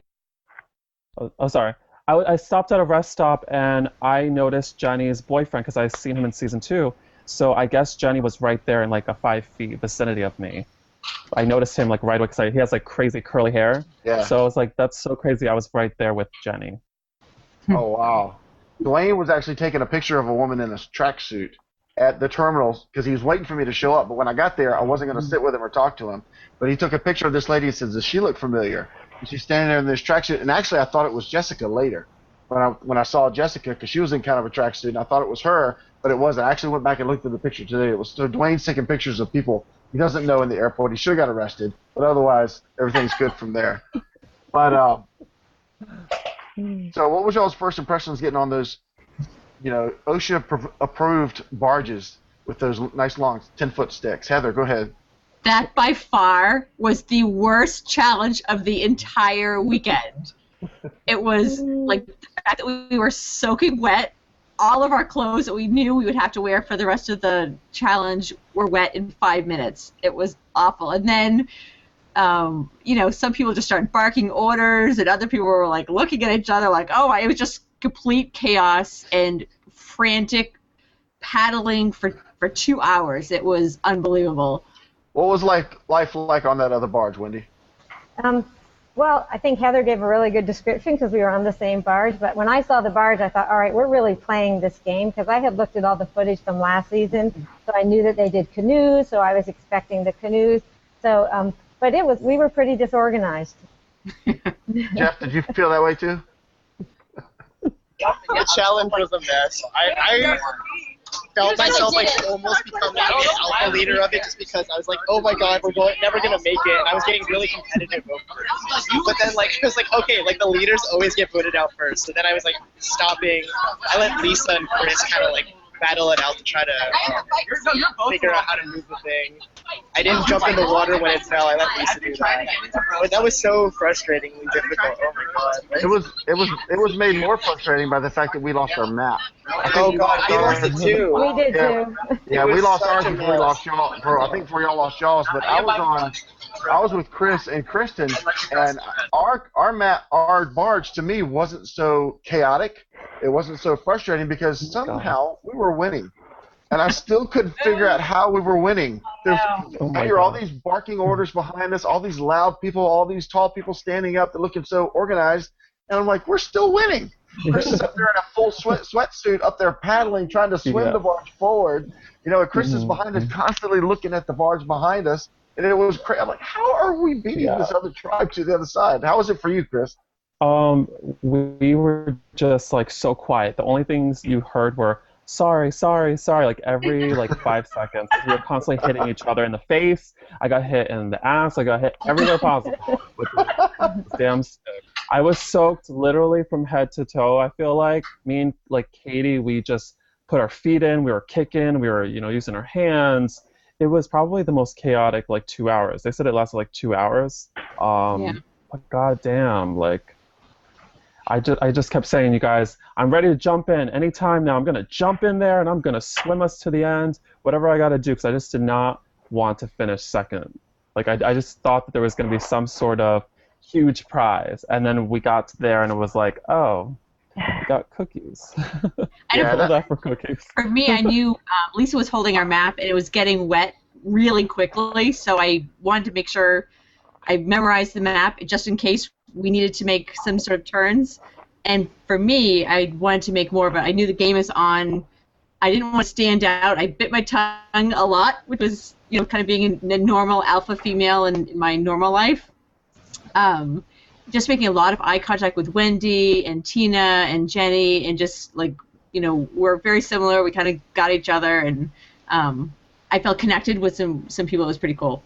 I'll tell you one thing. I felt like it was instant that you could start seeing dynamics, even though I think we all knew we weren't going to be a tribe, but instantly, you when you watch the show year after year, you're sort of like, how do people appear so alpha so quickly? Why don't they realize to tone that down? But on our barge, within 5 minutes, I was like, all right, these are people I need to watch out for. Yeah, right. That's funny because Gracie, my middle daughter who watches it with me, she's never seen the first 10 seasons. And I don't know why that didn't dawn on me. We started watching season 1 last week, and if you watch BB, the older guy in the first season, he is so strong and so loud and so opinionated. You look at that today, and that's a cardinal sin of Survivor. Right. You can't be that bossy. You can't be that way. But I remember that was the barge was the first challenge, I guess the only challenge where we didn't really have a half a second to strategize. It was basically, John looked at us like we were nuts. Why are y'all still on the shore? The barges are right there. There's a reward waiting for you. You better get going. And I was in the middle of Mike and Matt, and the three of us were just trying to push away from the shore. We weren't trying to figure out a way to do anything. We were just huddled, trying to push away. I immediately started standing next to them. Bob's trying to get us going. Chris is trying to get us going, and we're just trying to get away, which I think benefited us getting down the lake. But I don't know. I asked the other group, have y'all heard about what they forgot to give us that the dream team Bob had? Crowley actually told me that they watched us go, and we didn't have life jackets. And when the dream team did it, they attached the life jackets maybe to the sticks. Yep. And it would have made it in half the time. They used the life jackets like giant hands, and were able to push with the life jackets. Which, gosh, that probably made a lot of sense. Because they couldn't figure out why it was taking us 2 hours to go down this little river. And it's like, well, did you see the non-paddle sticks we were using? Because Andy Baker said, yeah, those weren't paddles. They were just sticks to push you down the river. We know. I agree with Chris, though. That was the weakest reward. Oh, yeah. No, we didn't get it. It was like maybe they forgot to do the award, to do the rewards. Yeah. We do all that work, we get to the end without a map, and they're like, oh, okay. But I wanted to say something about not coming out as, like, the alpha. I mean, I don't know if you guys had to refrain. I think, Heather, you're speaking to this, but, I mean, there were times I was saying stuff because I was frustrated about the map or whatever, and I was saying stuff, and I immediately would catch myself talking, and I'm like, what are you doing? Shut your mouth. You don't want to make yourself a target or be too loud or too, like, in control, because I'm, like, thinking, why can't we just have half the people row on one side and half the people row on the other side at the same time? And yet, like, we were still winning and we were doing well, but it's like I just was trying not to speak, and yet sometimes it would just come out. Oh, what am I doing? It's tough. It's amazing what you don't know what you're going to do until you do it. Yeah, as long as we were winning, I wasn't going to throw my neck out there anywhere. But like Chris, I was tempted to get out and start pushing. Because every time I heard Lisa bark an order back there or heard that she got off the barge, I was getting nervous. And I just didn't want to lose our first challenge. I didn't know if this was going to be our permanent tribe. Or I really thought we were going to break up into something else. But I was about, I was already soaking wet. Everything was wet. My sweatpants were wet. And I was about this close to jumping out, too. And then Catherine did, which to me took Catherine off the target list for losing the map. She jumped out and pushed us through the bird part. So I thought that was really good. But I completely agree. That was like, I thought we were getting a physical reward. I didn't think they were going to throw cookies and beer. And where's the bottled water? I'd really like a bottle of water right now after going through that barge. But yeah, that was kind of a small reward. But I guess that's how the game goes. And I want to apologize to Carl.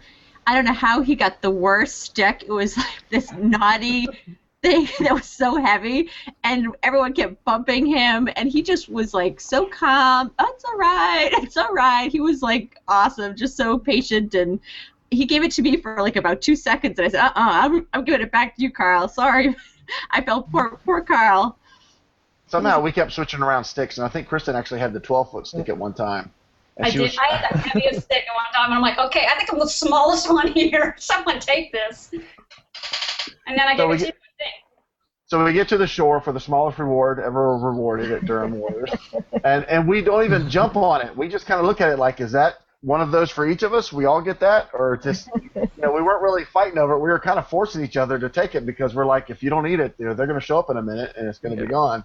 So what were y'all's thoughts getting around that? Well, I guess it was like an upside-down boat that they had put it on. What were y'all's thoughts, Chris, getting into that little spot? What was your first idea? What was your plan? It was to eat the food because I was like really hungry and I was really thirsty, and everyone else kind of just stood and like, oh, do you want this? No, to like stuff your face with those Doritos? Are you crazy? Like, I ate probably more than anybody. Did you get the Dorito bag? Yeah. I had like almost all the Doritos to myself. I don't know. I was playing strategic with it. I was like, if they're not going to eat it, I'm going to eat every last morsel on that plate. What about you, Heather? For me, I was on the losing barge, so we didn't get any. but I have to say, I lucked out, I guess, or whatever. I ate the biggest steak, like this ridiculously large steak right before I went into the challenge, or right before the challenge started. So I was like so sick to myself that I just prayed I didn't have to run or anything. But that steak, I think I was still digesting it 3 days later. So that's good advice that I would give somebody to play, because I think I don't know if you heard me in the first group, but I was so nervous that morning I forgot to eat, and I never forget to eat. It's on my Google Calendar. It's on everything to remind me that I like to cook, so I like to eat. But definitely eat something protein and something good before you go out there, because you're going to want that energy and you're going to want that in your stomach. Because going out there on an empty stomach is not the best idea. Jeff, are you still there?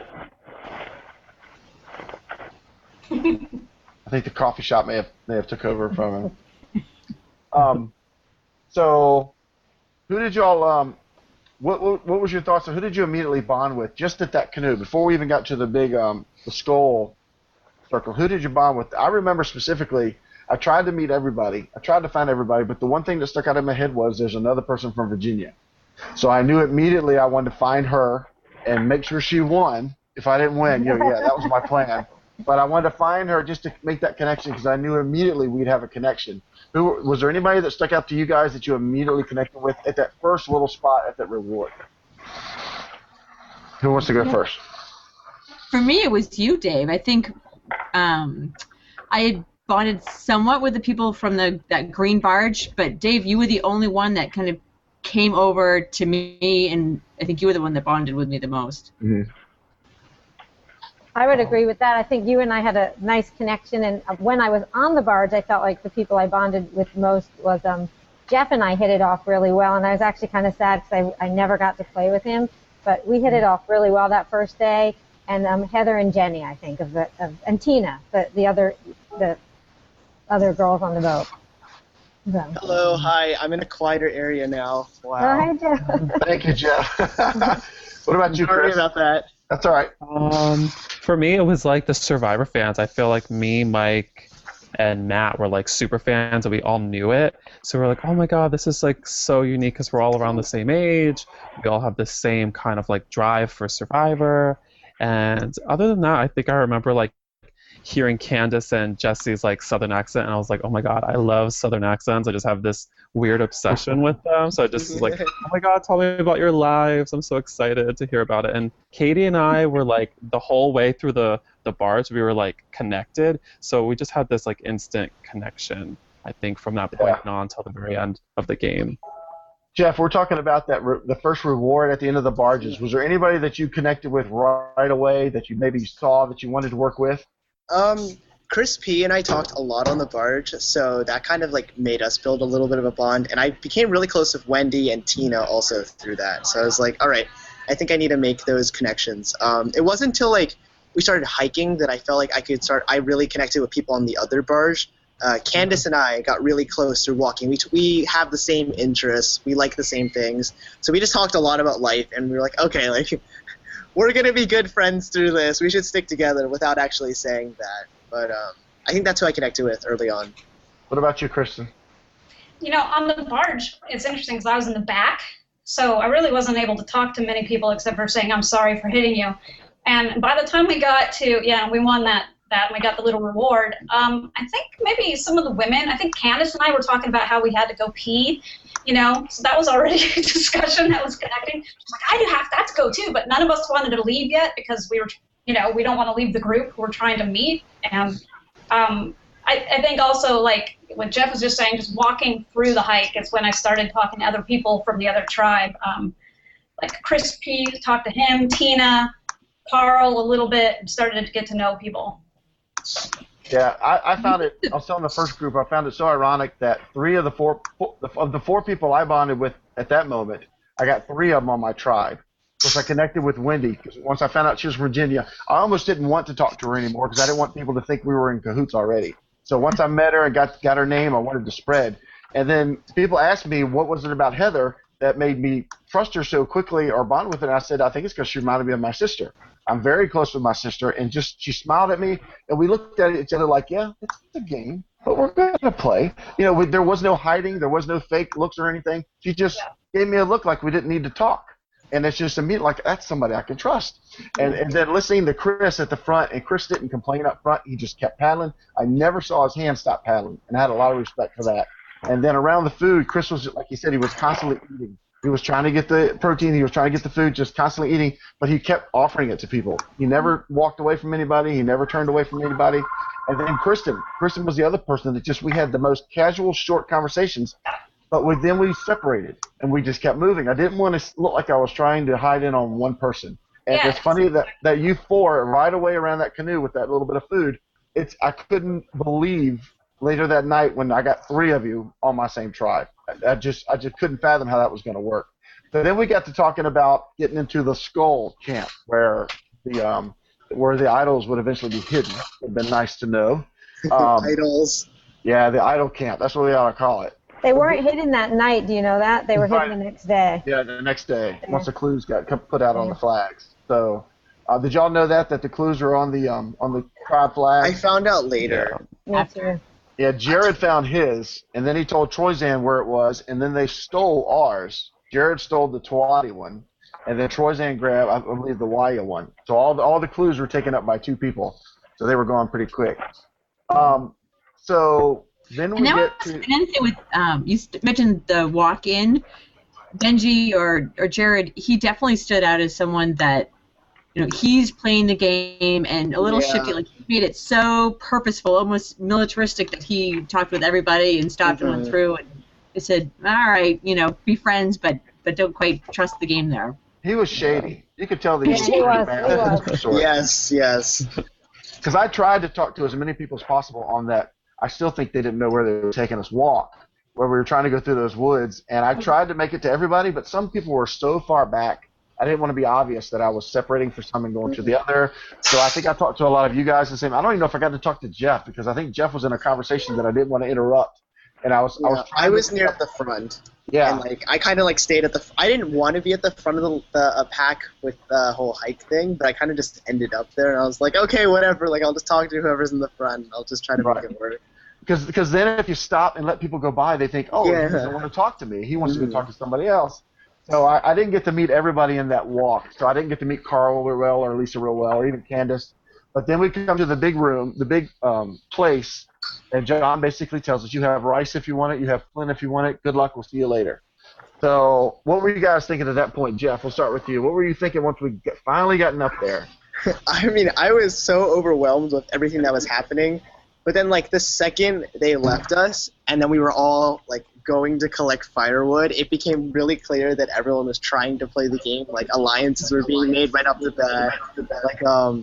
I don't know, our barge stuck together really quickly, and we all talked, and we're like, okay, yeah, we're going to stick together, trying to take people out. We started talking to other people on the other barges. I talked to Candace. I think Lisa, in particular, kind of stayed away and, kept to the fire. So then, people got nervous that she'd be, a big threat in the game because she was so powerful as, a leader. But it was interesting to see, how the dynamics, because everyone was trying really hard to just, make sure they weren't the first one out and, had their footing in places. What about you? Is Chris still here? Did Chris drop out? Hopefully he'll come back in. What about you, Wendy? What were you thinking since you were the first one to walk into that big fire camp?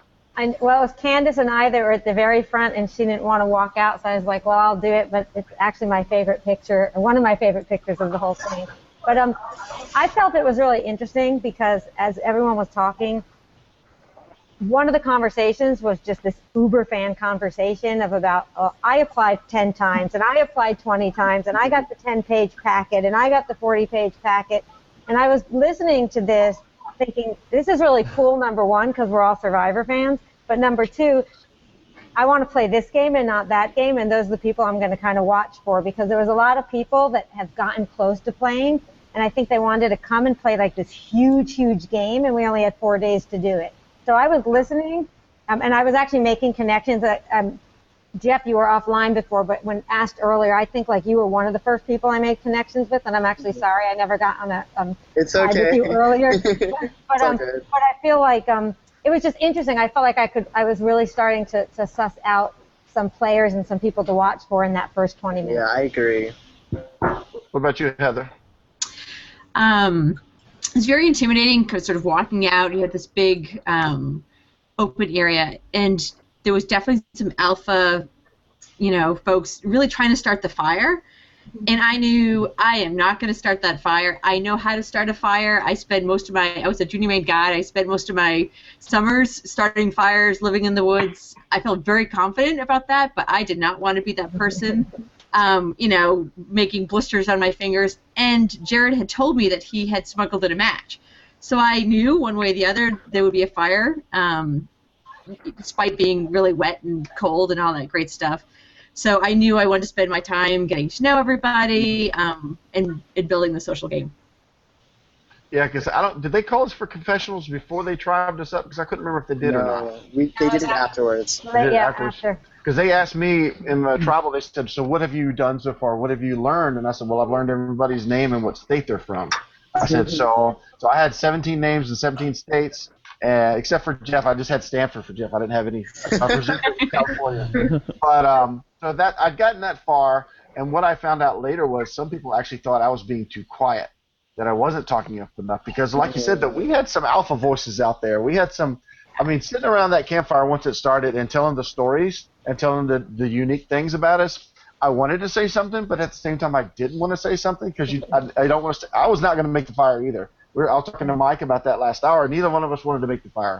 We did not want to stick out as a person. After Lisa was doing so much work, I wanted Lisa to get the fire going and let the target be on her back and show off for that. But that was really they really wrote this script well as to trying to keep us off guard and make us work and make us stand out and not stand out. And then they come to the point of taking us out to the trees.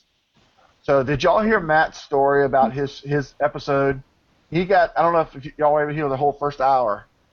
Did everybody hear that? Mm-hmm. Yeah. No, well, Matt got taken out, and he was told by his handler, as soon as the drums start, read the note.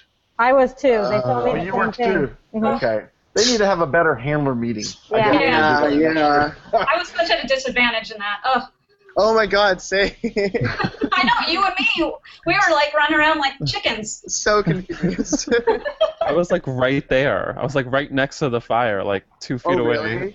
Really? We couldn't find it. We were lost. I literally just stood there. I was like, okay, whoever, you guys want me for your tribe or not? Like, take me or leave me. I think it was like you, Heather, with Katie. It was. Like, okay, I was. do you want me? Yeah, No? I ran Okay. through. I think Bob and I were the closest to the fire.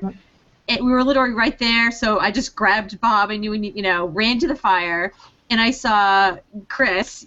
We grabbed you like, yes, we've got 2 guys. I saw Katie, and I remember from the walk-in thinking she is a really cool chick. She's a lot like me, but younger and cooler. So I definitely want her part of the tribe. And then Wendy, yeah, you came I think about the same time as Chris, and then it was Dave. Like I remember bonding over the reward, that little snack treat, and thinking, yeah, I definitely wanted Dave as part, and just grabbed you from across the fire and come Dave, quick. So I was psyched that we had our team. I told Lisa I had to thank her because once he said go, like an idiot, I started to read the note a second time. And the guy said, you got any questions? I'm like, oh, no, I guess I better start running. And all I could see was the top of the fire, and I knew I wasn't going to make the first 6 people. And then all of a sudden, like I said earlier, this blonde chick runs past me, making a path through the woods. I said, oh, that's Lisa. I'm going to follow her. And I got there, and then I saw 3 of the 4 people that I'd already aligned with or wanted to align with standing there waiting for, we need a guy. I could hear that through the woods. We need a guy. We need another guy. And I was just running. I said, maybe I'm going to be the guy. And then I just ran around the fire, and I was there. And it was one of the best feelings. It was twice as good as winning that food reward that wasn't much of a food reward on the bars. I was too exhausted from the bars to be happy about that. But getting there, didn't know what the reward was. But winning that first challenge just by being the first tribe put together was awesome. That was just great. The best feeling. So then we get back to the skull circle, the fire circle, and they give us our T-shirts. Here comes the separation, and then we get our tent. Oh my God. And like I said in the first group, the tent to me turned out to be a negative. It was great to keep us out of the weather, but like we were talking the whole time between Catherine's blanket keeping us awake and Bob snoring against the rock with the echo. Bob was actually a secret weapon for us. We wanted him to go out there and keep you guys awake so we could sleep. But with Chris and I and Heather and Wendy talking and Katie was chiming every now and again, it finally dawned on us, those 12 people out there are without us. And all they're going to do is bond because they're sleeping around a campfire at night. So we eventually made ourselves out there. So what were y'all thinking, Jeff and Kristen, while we were in there huddled up? What were y'all thinking out there, outside in the woods, just sitting by the campfire? So I think like the interesting thing was that like the second everyone, because there was like a round where everyone tried to go to sleep, and then like no one outside could go to sleep. So then we all started going around the campfire, and like the second we all started going around it, everyone from the tent came outside too, so the only people who were asleep were Bob and Matt. So basically, the only chance the 12 people had at bonding with each other, like it ended up being a group bonding thing anyways, which like I wasn't too opposed to, just because like I was just happy to like get to know everyone still. But I feel like even though it could have been a negative, it didn't end up being that way, because as soon as people, like once that those 16 people stayed together, then we all split up to try to go to bed. Like there wasn't really a 12-person bonding thing that happened. Yeah, and that tent really was not as great as, it was nice to kind of have a small victory, but, between the slip and slide inside, everyone crashing on top of each other, and, poor Katie's crinkly blanket, it was miserable. We couldn't wait to get out of that tent. When I was snuggled up next to Katie, and I had 2 minutes of sleep the whole night. In fact, when I brought the tent over, I never slept in that tent again. I slept hugging a rock. I did not sleep in the tent again. Did you guys remember the placement of where we actually put the tent? Like the next morning, I remember us assembling, and we're like, why the hell did we put the tent this far away from the fire? And there's like rocks. Like all these rocks right there, and they're like 2 feet up. We could have been like perfectly fine and a lot warmer. Yeah, that wasn't the best place, especially never set up a tent at night without light, because I had to sleep downhill because of the root that was halfway through our tent, so that my lower body would fit below the root, and then I could try to stay up above the root to talk with you guys the whole time. And I don't know why we thought we were going to fall asleep, because between Bob and the discomfort that we were suffering in the tent, there was not much chance that we were going to get any. And what the crazy part was, that night just flew by. Next thing I know, it was coming up on morning. Everybody was outside trying to put rice together, and it was just like, the game is starting. It's time to get up and go play and everything. And that was, but it was such a unique experience, because not only were we put into a tribe, but we were put into a small enclosure, and right away we started talking the game, and we started talking bonding. I was so comfortable talking with you guys, and it was, like I said before, I don't know why I got so lucky to get tribe with you guys, but it just was amazing that we bonded, 100 yards away around a canoe upside down, and then all of a sudden we're in a tent together, 3-4 hours later. So that was pretty awesome. Yeah, I felt like by the time the next morning came, we were not strangers for sure. No. The fact that you guys got the tent was, obviously, I was very jealous at first, because the biggest thing I was worried about doing this whole thing was being cold at night. And I had no idea how bad it was going to be. I mean, I was afraid it was going to be bad, but it was actually worse than I thought. We got no sleep. But when I see Chris wrapped up, coming out of that tent, shivering. Oh, yeah. I was like, they have no advantage. I was like the coldest person like out there. Like I was just like desperate for warmth. I was like, okay, yeah, whatever. None of us are sleeping except for Bob. Yeah. Bob and Matt. Oh. That's right. It was probably about 2 or 3 o'clock in the morning when I was wondering if I was going to get my jacket back from Chris. No, you weren't. I didn't think I was going to get it, so I wasn't going to ask. So I had that little blanket for a little while. But so going from Friday night, which was basically walked into Saturday, because I don't know who else slept. So we get up Saturday morning, and we're taken right to the challenges. Oh, fake idol, though. Oh yeah, what happened? I never heard that story. Yeah, tell us that story. So, yeah, there was a bag of rice. Everyone had their own bag of rice, and I don't know why, but for some reason, the green box had different handles than the purple and blue one. So Chris had pointed that out, so that made me really suspicious, and I guess that kind of made me a little paranoid about it. But then when Lisa was asking every group to get their rice, I go in and get the rice, and then I see this square thing with a lobster on it. I'm like, oh my god, is this an idol in our rice? And I assumed it was because of the handles on the box, so I was freaking out. And Lisa was wanted the rice, so I ran over to Kristen and I just gave her the idol and she put it in her pocket, and then I ran over to Lisa and gave her the rice. That's the really fast version. This is more you. I found this. What do I do? And I'm like, I was freaking out. Like, I didn't know what to do because I was like, oh my god, like, everyone's going to know I have an idol and everyone's going to want to vote me out now because I have an idol. I was just freaking out. At me, like, what do I want with this? I'm like, put it in your pocket. I didn't have pockets, though, so I couldn't fit it in anything. I know. So that's how it ended up with me in my jacket pocket because we've got Jeff here going, what do I do? Yeah, that's funny. Talking about Lisa, Chris got more points in my book when he took the top so that Lisa wouldn't get the whole pot. Yeah. If he's going to steal that pot, I'm going to take that top. And he took it. He even looked for it. He says, you're looking for the top? Well, you're not going to find it. That was good right off the bat. That was my, like, Alicia Kimmy moment. I was like, I will always wave my finger in your face, girl. Like, you're not taking this top. You ain't making the rice.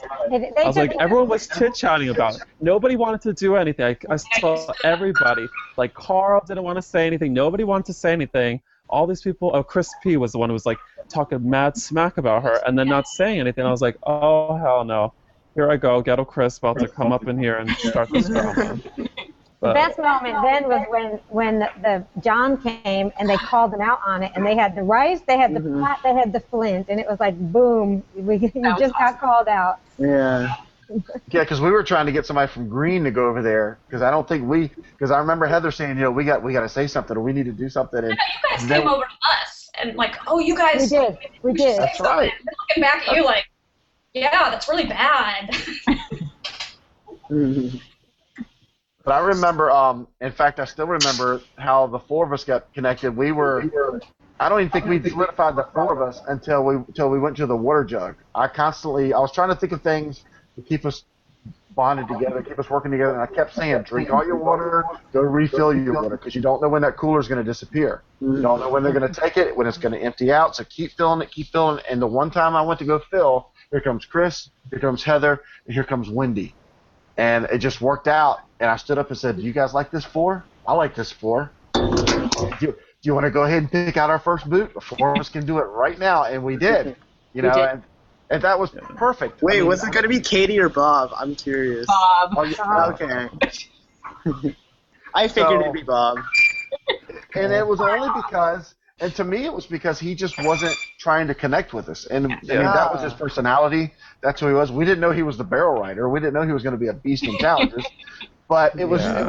I wanted it not to be me. So I wanted to go ahead between the four of us, and we did it in about 3.2 seconds. It was that fast, and the four of us were like, we all nodded, got our water together, and we walked away. And to me, that's how fast things can happen in Survivor. That's what I like about Survivor. It just happens in a split second. So that was another great moment for me in the game that I just loved. That three people that I only met 24 hours ago, we'd already picked out the first person we're going to eliminate. We were good with it, and we were ready to go to the first challenge. So did y'all have any of those moments, Jeff or Kristen? Yeah, actually, so Ben/Jared came up to me, Kristen, and Candace and was like, let's just make this a 4. I like this 4. And then, like, for me, I was kind of like, anyone but me, okay, sure. Chris P. really trusted me, so I was, like, a little bit unsure about that. But I think some people wanted to go for Jesse. And I heard Jesse wanted to vote out Candace. So basically, like, everyone was just trying to, like, find a first person to get rid of. And it was such a panic. And then, like, I don't know, people stopped talking strategy as soon as, like, people started going to bed. It was just more of, like, a bonding thing. But I think there were some, like, unsaid things. Kristen and I, like, got along really well. We're like, okay, yeah, let's work together and stuff. Definitely, I was going to be working with you. I never trusted Benji. Shocker. But, I mean, I didn't know why not to at the time. But I was definitely willing to go with you with the 4 for a while because I think he was going to target Chris P. I really don't think. Yeah, probably. So I was like, you know, Chris P. wanted to work with me, and I would have been down with that too. But if he was the odd man out, he had to go. I mean, so it was like us 4, and you've got dispensables at that time in our mind, Jessica and Chris P. Like, okay, you know, I could work with that. And then I trusted you and Candace. I didn't think you guys. I mean, you guys are, you know, seemed pretty honest and felt like we could work together. Yeah. See, that's funny about our tribe. There wasn't someone I really wanted to get rid of because I liked Katie. Yeah. Like Heather said, she was cool, she worked really hard, and she was very likable. And what little I got to meet about Bob, very nice guy, wasn't going to fly. You know, so it was really kind of who we're going to trust going down the road. I guess who do we feel like will join us and will talk to us and stuff. And I guess we weren't connecting with Bob at the time, so it was kind of by default. So you okay? You're right, Jeff? David. But after that, it would have been really tough because we all got along so well. I can't imagine after that who it would have been. We were so close. And one more thing to add, sorry, is I actually really like working with Chris P. So if there had been maneuverability at all, it would have, and I didn't know that he was even close, like who he was exactly close with, but I would have loved to have worked with him going forward too. Like I honestly liked pretty much almost everybody. Sorry. Everyone was really nice. I felt with our group of 6 really lucky because, like we talked about earlier, who we observed being some of those big players, I don't feel like we had any of those with our 6, so it felt like a much more trustworthy or group to me. There wasn't anyone that rubbed me the wrong way in our 6. I agree with that too. I was nervous though because, like, I love you guys, so don't take this the wrong way, but I'm 24, 25 playing this game, and then everyone else was like 40 or older. So I was like, what am I gonna, like, how am I gonna connect with these people? They have, like, they can talk about music, TV shows, all these different things. And then I was looking, like, physically, okay, I don't know what each person's gonna be able to do. So I was nervous in that regard because I was like the sore thumb sticking out of the group. I was kind of like the oddball. But honestly, I just genuinely had such amazing connections with every single person that I wouldn't have changed that tribe, not one single person, ever. I'll never forget the look on your face when you looked at me and said, "You've got kids?" And I've got one graduating college this year, and I got one. I underestimate everyone's age all the time. I was like, Wednesday has kids, and then I saw them in the audience, and I was like, oh my god, your son, it looks like he's like almost like 28 or something. Your daughter's so like, she's so pretty. She looks so much older for her age. Oh my god. And I thought like Heather was like 30 or like 20, like 8. I was like, she's like right around my age, and then I'm like learning all these little things, and I'm like, oh my god.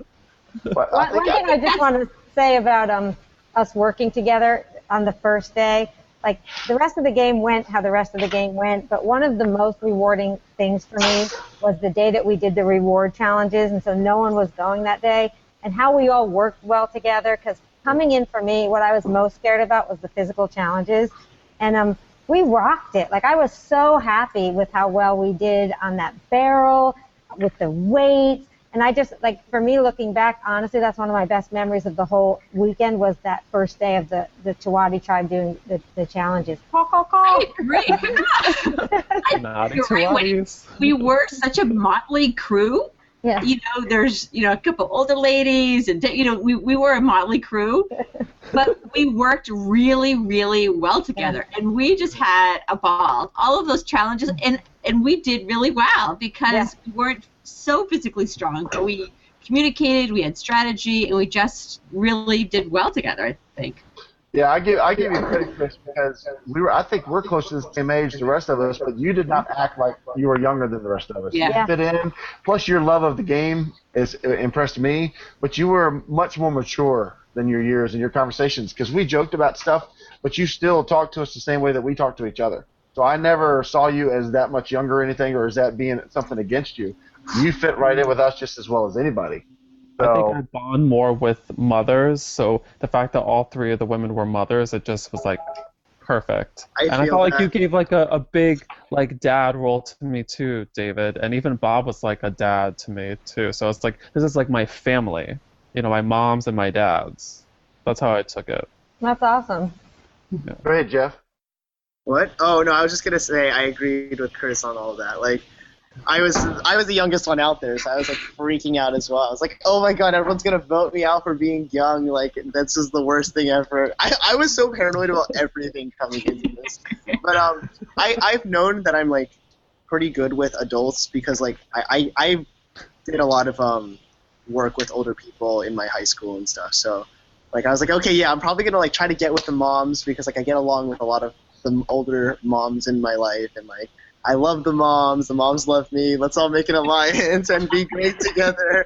So like that was the goal, was just try to like not necessarily be like super mature, but like try to be like relatable, I guess, and someone who people could like want to talk to. Oh yeah, you did good. Yeah, I mean, yeah, like I never think anybody was looking at you like, oh, you're the youngest one out here. I don't even, and with you, Chris, the same thing. It's like I never felt like my age is so much older than you that we couldn't relate. We all love this game. We're all out there. We're all freezing. We're all like experiencing everything together. So the age kind of didn't make a difference to me. Yeah. So getting into Friday and those reward challenges, if I wish I'd known it was just gonna, it wasn't. I had a feeling it would be no eliminations. Something else I talked to Jared about, not realizing he was Jared, but you know, people put that much money into showing up and getting out there. Nobody wants to go home the next day. You know, we want to get the whole day out of it. So what was the hardest and what was your favorite challenge on Friday? Was it 7 or 8 challenges? Elbow, yay. Yeah. I'm still injured, guys. Oh. It's still swollen. It's not good. Yeah.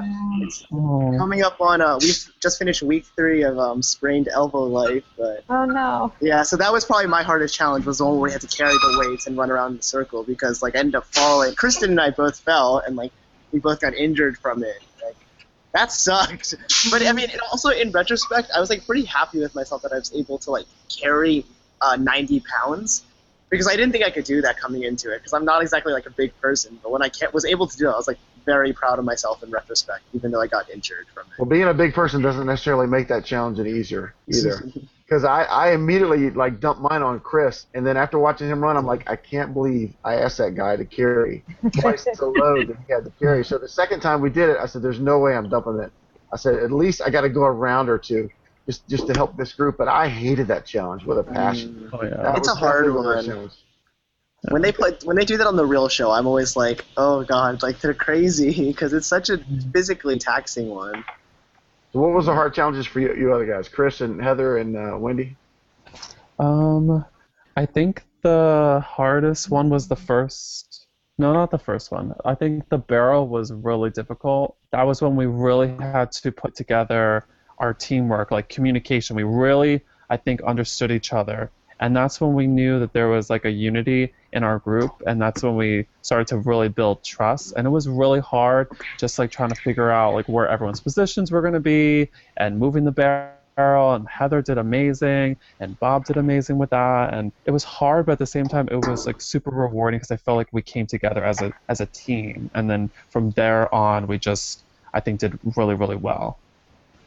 Yeah, I feel like I agree. Like the barrels was actually my favorite challenge of that day because of that unity.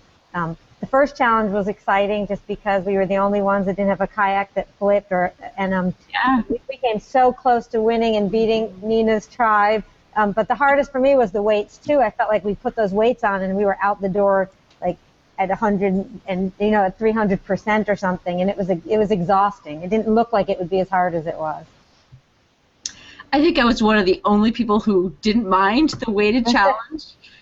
I think for me, I wasn't the worst. I did better, I guess, than I thought I would have done. And it was like, oh man, we just did like a real Survivor challenge. Like that was like a yay, yes moment. And just the other team, where I think that almost everything on Friday was great. I didn't like the water challenge, but that was it. So that was my favorite challenge.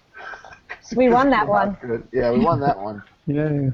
But We lost every challenge, yes. Perpetual third, come on. Yes. I remember in the sandbag challenge, I don't know if y'all remember, but the second time around where I tried to go further, so thanks, Heather, for making me feel more guilty for dropping out of that challenge altogether. But the second time through, I think one of us had just fallen, and Jeff had just fallen, and that was when he just hyperextended his elbow, and I was standing up there starting to feel refreshed. I'm looking at you guys with the extra weight, and that's when I went to you guys and said, I don't know if y'all remember, but I said, hey, we've got everything we need to have a good night. We don't need to win this challenge. Don't kill yourself in this challenge. And I was hoping that would be a bonding moment for us, because we did. We had so many second and third place finishes that we had everything we needed. We already had our tent. And I didn't want you guys to kill yourselves, and I wanted you to say, you're right, let's just stop here. And unfortunately for Green, they forfeited, so we ended up getting third. But, I thought the barrel challenge was great for the Moz tribe. But now listening to Chris talk about it, he's right. That was such a trusting challenge because we really didn't have much time to figure it out. We were really listening to each other, and some of y'all got that barrel challenge right away, and it was trust. It was just a matter of saying, just stay there, walk now, move here, and that was a really good challenge for us to come together.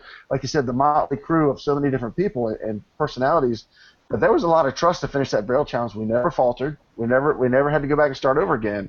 And that was probably one of the more important challenges, thinking about it for us, I think, and coming together. Yeah, I agree. Yeah. So let's see. Now, Carl said that Maz finished second. I thought we had finished second. In the barrel challenge? No, at Friday, by the end of Friday. I think it was we were ahead the whole day, but I'm not sure if they didn't come at the end because we. There was like a flip flop right at the end. Yeah, because they won the trivia challenge, and I think they started finishing second quite a bit at the end. Yeah, and we did that maze challenge. We got hit with the maze challenge. But I was thinking, yeah, we did. But I was thinking so much that we had so much stuff by the 6th or 7th challenge. Yeah. Like we got the idea they weren't going to eliminate anybody on Friday, so we had what we needed. I was ready to go. As soon as that last challenge went, I was like, we got our tent, we got our fire, we got our flint, we got our pot, we got our rice, and we got beans. Can we just go and have our little buffet and be happy for the night? Yeah. And they said, no, you got to stay because we're not finished. But then the twist happened. Yes. To me, it was a double twist. Oh Not my only God, was it the twist of the merge, it was the extra twist of two guys working together to bank Chris up and two Joel. tribes. Oh my God. Well, from what I was told, it was also Brooke. Brooke was also involved. Yeah. So in conniving against that, and my heart went out to Chris because I'm thinking, what if I'd gone up with the flag? You know, what if I'd gone up to draw whatever it was they drew? And I'm thinking, poor Chris is over there. He's not getting anybody on his tribe. I'm like, can I be traded? Can I go back over there? I felt like such a loser. Oh my God, me and Benji just stood there for like 10 minutes with no one on our team. We're like, okay, so what the hell's going on here?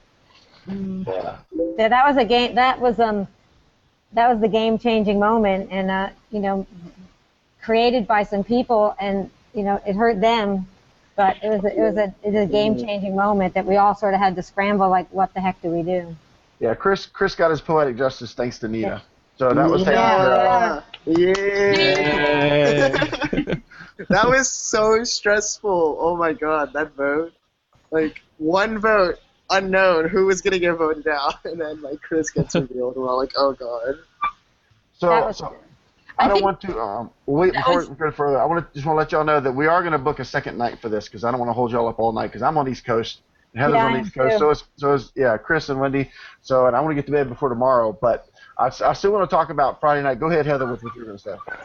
No, I was just going to say, at the end of the day, you know, we were just, it was from like the happiest moment of the whole event to the absolute worst moment of the whole event. I loved our tribe, and then knowing, I thought what Chris was doing, Chris P, was trying to get two strong tribes together, and then one perceived weaker tribe that they could pick off, and knowing that me and a lot of my really close allies were on that perceived weakest tribe was decimated. We had nothing that we had worked all day for. We lost the tent, we lost the food, and I was with people that I didn't know as well, you know, Kristen and Jesse and Benji, and it was just like, oh my, I was the paranoia began that moment and did not stop until the first vote the next day. It was, heartbreaking.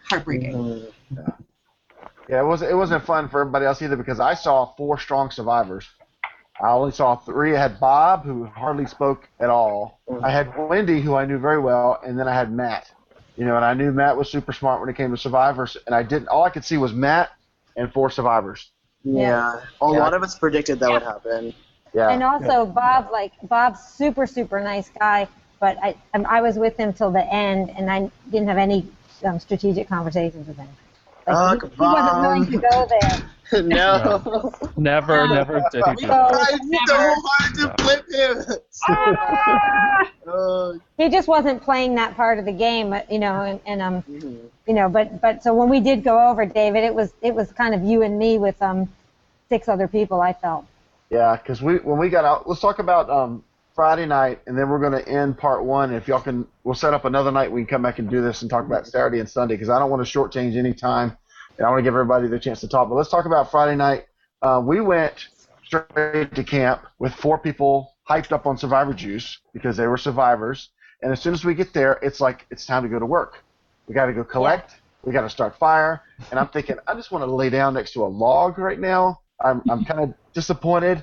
I don't see my friends. All I got is Wendy, and she looks tired. And no, that wasn't going to happen. So I'm walking around, trying to collect wood. I'm following Brooke. I'm not talking to anybody, but I went with her collecting wood, and I'm just ready to fall over. But I'm like, as soon as I sit at the camp while they're collecting wood, I'll definitely be the first one gone. So I couldn't do that, and it was a night of storytelling, some survivor stories being shared. And then I got to realizing there's a whole tribe that's got no survivors on their tribe. They're not getting any of this experience. They're not getting to talk to anybody and learn, because Saturday ended up being, and we'll talk about it in our next meeting, but Saturday ended up being Survivor 101 on how to do challenges, on how to rest between challenges, on how to prepare for challenges. And I can't wait to talk about that. But for me, and I don't know about for Wendy, but we decided to let them have the tent. They asked about the tent. Wendy and I had already been in the tent. I really didn't want to go back in the tent because I knew there was no flat earth anywhere in Durham, Maine, where you could put a tent up. So we let them have the tent. But Troyzanne and Joel stayed out talking to us for a while. Wendy and I were just trying to find a spot close enough to the fire, but not too far from the fire, just so we could stay alive and make it through the night. Bob was already snoring. He woke up about every hour, stoked the fire, and went back to sleep. But Wendy and I did the same thing we did Thursday night with you guys in the tent. Wendy and I were near each other enough to, once they went in there and Matt went in there, because Matt wanted to try the tent, we said, okay, so now it's them and Matt to pick off us, or it's them and us to pick off Matt, but that's only one. So there's no way they're keeping us. And then it was going to be a trust thing for Wendy, which she played very well. So what was it like, unless you want to add anything to that, Wendy? Yeah, I'll add a couple things quickly about that night for us. I felt like I instantly went from a tribe where we were all equals till I went to a tribe where the former Survivor players were bigger than life and they were very dominant. And so instantly it was like I had to change my game because, there was all these boisterous type A personalities in a very different way than the type A's like Benji or that group, but it was still type A nonetheless. So I instantly knew the game had to change. And then secondly, I didn't drink much that day, even with David's reminder of water, and so we all fell asleep early, even before they came for the confessionals. I got super sick that night. So they're all in the tent. I'm with Dave and Bob. I'm literally walking over and throwing up, and I was just thinking to myself, I don't know how I'm going to make it. Like, what if I can't go on tomorrow? But I did, and that was a real test for me mentally, like how to stick with something, because I was really sick in the midst of that. But we knew, Dave and I knew, it was a very different game, and so my mind that whole night as I'm sitting there curled up sick was, all right, how do I work with these people? And it was very different. Yeah. Wendy wakes up feeling sick, and there's Dan Foley standing in front of her, and she's like, "What do I do?" He goes, "Go throw up." So she walks over and throws up, and she comes back and she goes back to sleep. But it was odd because I was definitely stuck between a rock and a tree because I didn't want to be left out, but I wanted a chance to stay in the game with those four, because those four obviously had the numbers that they could have gone any direction they wanted. So when Dr. Jill and Joel went to get water, I said, I'll go. So I went with them. And as we're walking, they're talking about things and stuff in the game, and I asked, do you guys have an alliance? Do you guys have a choice? Do you have a preference? And they're thinking, they said, what are you thinking? And we talked. So we talked all the way from our camp to the water, at the restroom, and then all the way back. And I found out later that conversation is what got me number one on their target list. And you know what? My strategy that night was the total opposite. My strategy that night when they were sitting around telling their survivor stories was to listen to those, but was to ask them all personal stuff. So I got to know about Brooke's kids, and I got to know about Dr. Jill's an avid bike rider, and I learned about Troyzanne. He lives on I learned about what he does for a living. So my strategy that night was not to play the game, but was to bond with them. Hey, I'm not, I love the game and I'm a fan, but you're a person, I'm a person, and I'm really interested to get to know you. So that was my strategy that night. It was the opposite of yours. Yeah, because I heard folks talk about Wendy being a super fan around them and stuff, and I was like, no, she was an adult.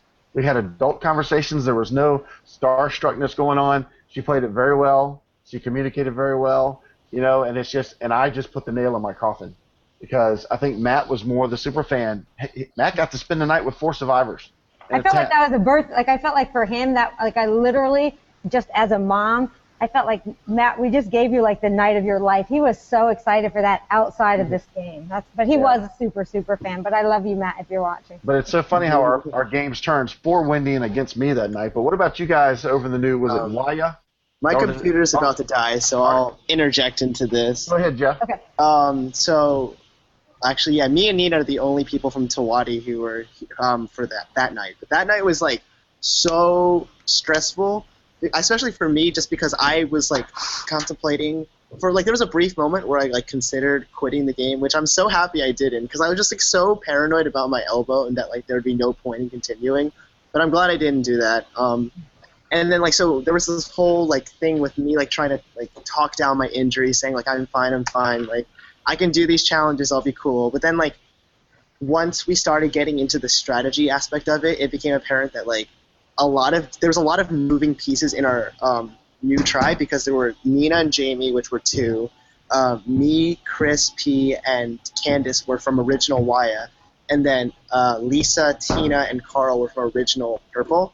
So there was a lot of moving pieces, and you had to, like, figure out the best alliance. Like, I feel weird about, like, doing this in retrospect, but, like, one of the first things I did when I got there was I talked to Lisa, because Lisa and I had talked previously because she had seen me and Kristen have the idol. So I kind of used that and talked about, like, how I really wanted to work with Lisa and Tina. It was just us by the fire, and we just talked, and we were like, I really like this group. We should stick with this group. And then eventually, like, through talking with a lot of people, there came this, like, group that was like me, Lisa, Tina, and Candace, where we were like the Moms plus Jeff alliance.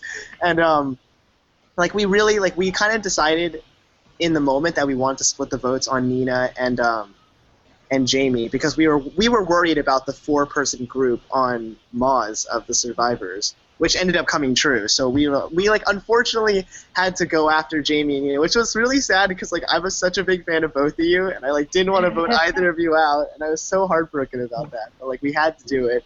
So like we just like made those moves, and like I made sure to talk to every single person because I wanted to make sure everyone was on the same page. Chris and Carl went off a lot, so that made everyone else nervous, and I tried to use that to my advantage, because I noticed that like Lisa, even though she was like a little more of an aggressive player, that like we got along really well, and I felt like if we made it to the merge, that we would be a really strong final 2, and that she would be a bigger target than me. So I really wanted to work with her because I really liked being around her. So like I tried using a lot of this like Carl Chris stuff to like turn Lisa against Carl, which we'll talk about in part 2. But like that's interesting. There was a lot of layers to like the things that happened that night, just because there was a lot of talking that went, a lot of like alliances and sub-alliances and like different things that were happening. I'm sure like if you talk to Lisa and Tina and all the other people, like they had similar stories where they were talking to different people, because that night was just so stressful, where we had to like try to establish our place in the tribe because no one knew who was on the bottom. See, for the next few days after that night, I got to thinking about what I would have done on the different tribes. And my question was, so are you saying that the 4 survivors being stacked is what counted against Nina and Jamie, or did y'all think about trying to work with them to knock out some of the bigger players? Yeah, originally I really wanted to work with Jamie and Nina, and I was considering going with them. But then when I thought about it, I thought that like if the merge was on 11th like the previous year, then we had to get rid of at least one of them immediately, because otherwise, assuming like we won all the challenges, which we obviously didn't, then they would just flip back to the 4 survivors, and then we would be in trouble. So we knew that we had to get rid of one of them, and then we ended up deciding on Jamie later on in the night, because like a lot of us had bonded more with Nina, and like I love Nina, you're great. Let me just say something in regards to you guys not working with me and Jamie. I think one of the really bad decisions that you guys made was not telling me that Chris P. and Joel were working together and put those 4 survivors on that other team. Yeah. Because had I known that, Jamie and I would have known we were number 5 and 6 amongst those 6. I would have taken any of you guys to the end with me if I could have. I would have really worked hard to get you guys to the end, because I'm not going to be 5 and 6. That's not what I wanted to be. Of course, I want to be number 1, but I would settle for 3 and 4 before I settle for 5 and 6. I could have convinced Jamie of that, but we did not know that. No one told me that until it was too late. I had no clue that was happening. Me and Lisa wanted to tell you, and we told Chris to tell you, but he didn't. As you told us later on, that he didn't tell you, and that ended up screwing a lot of us over because like we didn't know what was going on. Because we told Chris like you need to tell Nina this so she's on board with all the stuff that we're doing, but instead like apparently he just didn't talk about it. But he's the one that did it, right? He was the one that set it up. He said he would do it. He went off with Nina, Chris but then he didn't talk about it. Chris so we were like, oh my God, oh no. Yeah, he didn't tell me any of that at all. All he said was, we want to work with you, but not Jamie. That's all he said. And I don't know, I have like a little mini microphone that I use to help here, and I kind of took that out, and he was afraid it was a recording device. So I don't know if he just got freaked out that I was recording what he was saying, and he was afraid I was going to take his words. That I don't know what his deal was. So I mean, that was like, that was just a big mistake, and I just don't understand why. I know, I think Kristen told me that Wendy and somebody flipped and went with the 4 survivors. But I'm telling you, sitting on the sidelines, I could not believe that you guys did not take out those 4 survivors, especially as much as you guys all told me that you were so afraid me and Jamie would side with those 4 survivors. So it's like, why didn't you take them out? I don't know. One thing that happened was, and I'd be interested to ask you, Nina, that first day, did you feel like there was a pecking order with the 6 of you? That's my first question to you, like before the tribe switched. But second, I knew that the survivors had 2 to 3 idols. Going into that last day, they had all the idols, which was another thing that was the doing of Jared and out of our control. But they had idols that could have messed up any flip. Right. And, coming into the game, I know the other 5 are going to kill me for saying this, but coming into the game, I knew that I wanted one of the fans to win. That's just what I knew. So as soon as I was ready to be voted out, as soon as I knew they were going to vote me out, I told my tribe mates, look, the other ones have an idol. Yeah, you told me that. So when you guys merge, I want you to remember that. So I mean, I did kind of give them, a little heads up. I mean, I'm sure you guys all knew that and everything, but I just really wished I would have known what Chris P was doing and that he had done that, because I think I could have changed the game a little bit. Maybe not. I don't know. You just never know. Yeah. But I really wish I would have known that he put those 4 on that tribe because he was making a deal with Joel. That was crazy.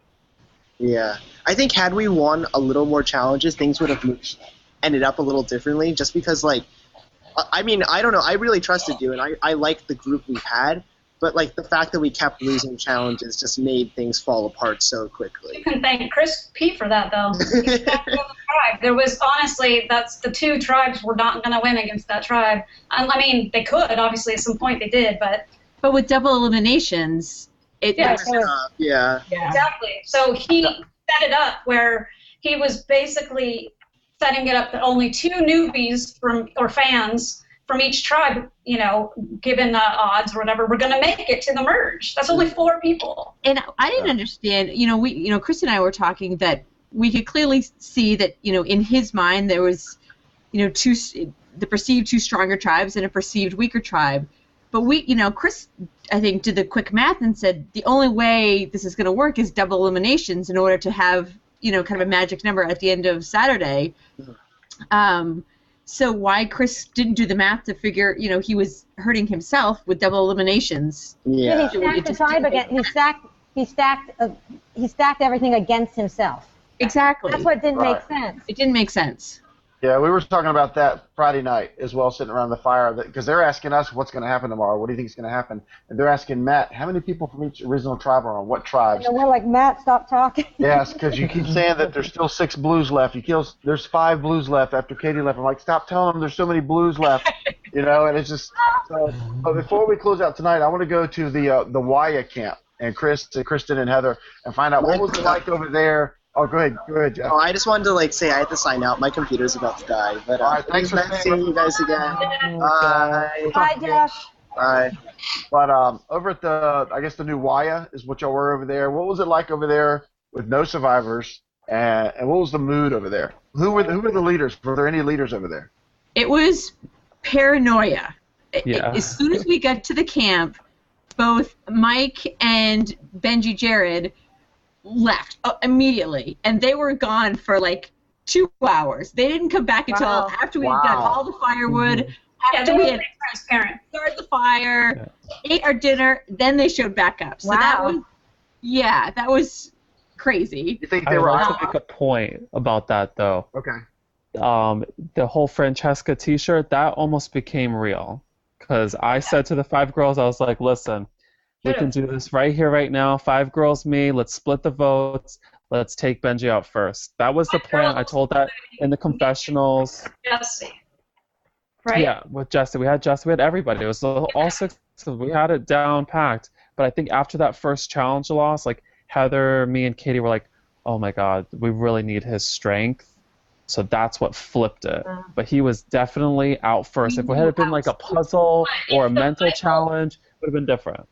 Except if there hadn't been, the big scandal that I guess we can save till next time, if you even want to talk about on this, I don't know, Dave. But if that hadn't been, he would have been out anyway. Because the idol would have been flushed. And, there wasn't, that idol, there's no way that could have been faked on where it was. I mean, it had typewritten font on the back of it saying it's immunity idol. You can't create that in the game. So even if you needed his strength, he would have been out. So you were gonna play it, Kristen, for sure? Yeah.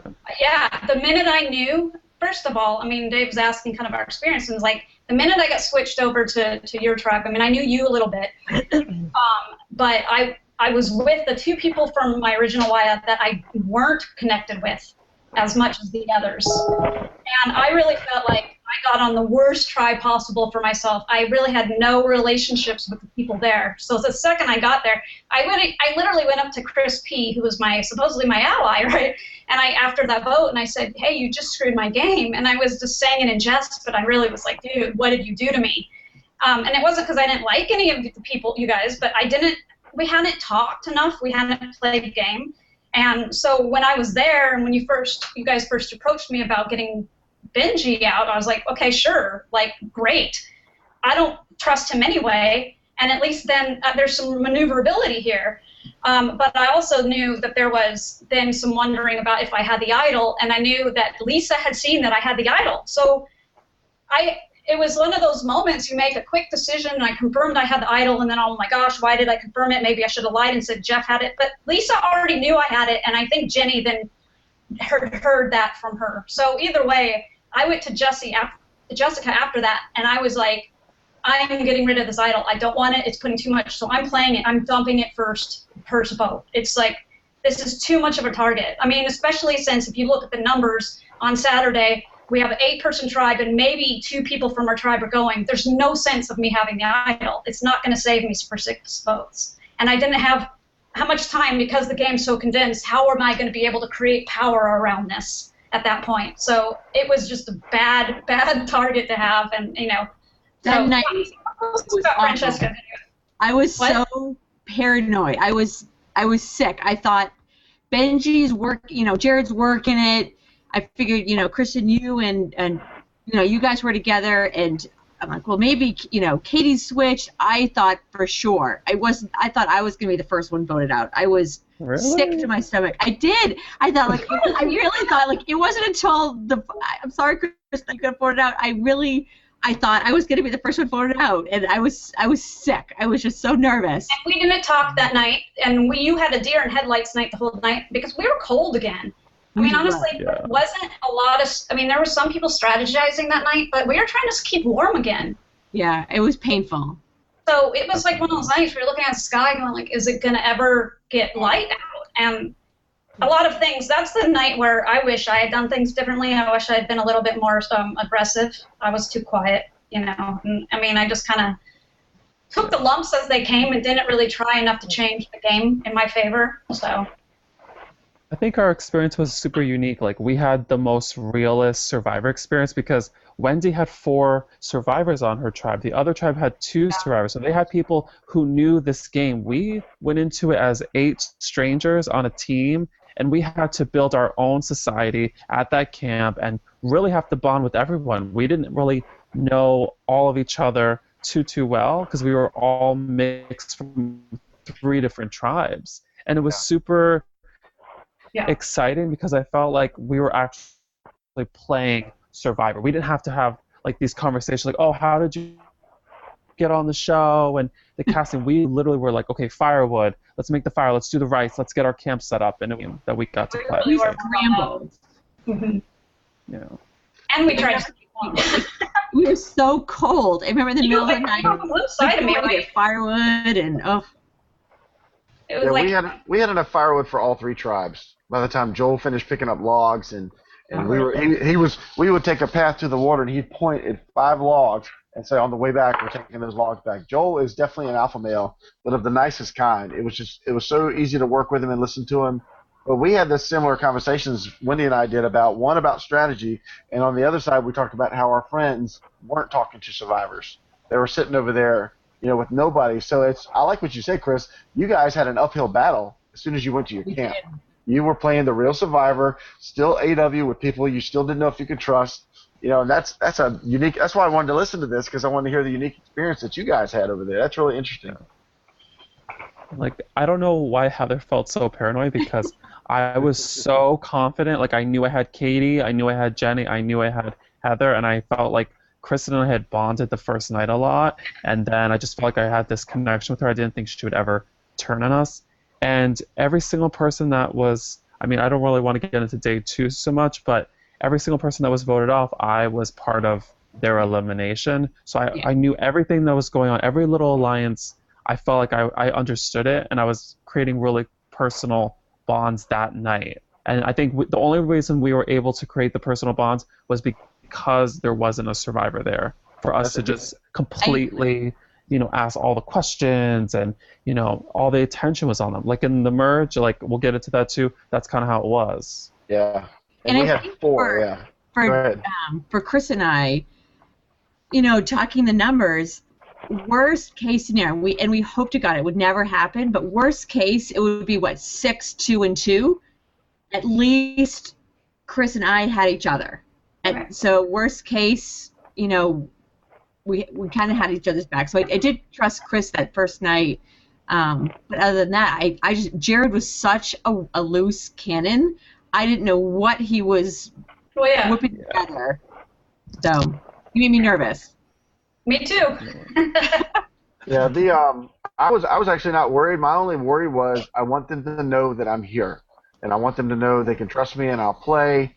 And I'm sure I said too much, but I didn't want them to come back and say, well, you never spoke to us. You never told us that you were interested in anything. We didn't know if we could trust you, so I wanted to get to know them. And like Wendy said, I learned about what they do for a living. I learned about their significant others, and about different things about them. But at the same time, I did talk as much Survivor strategy as I did talk about personal stuff, whereas Wendy was really good on the social part of listening to the game and communicating about life and stuff and just things in general. So I definitely put a target on my back. But I'm going to give you all a chance to say any final words about the first couple days, and then we're going to sign off for tonight, and we'll pick another date and come back and finish like I'm doing with the other group. So I'll let you go first, Chris. Okay, so being a super fan since I was 10 years old, this was legit probably the best experience of my whole life. I seriously think about it every single day since that day that we finished it. I think about you guys all the time. You guys are forever family to me, and will always be, and I just hope that we can continue to hang out maybe at the Survivor finales and such like that. Next year we all have to meet up again.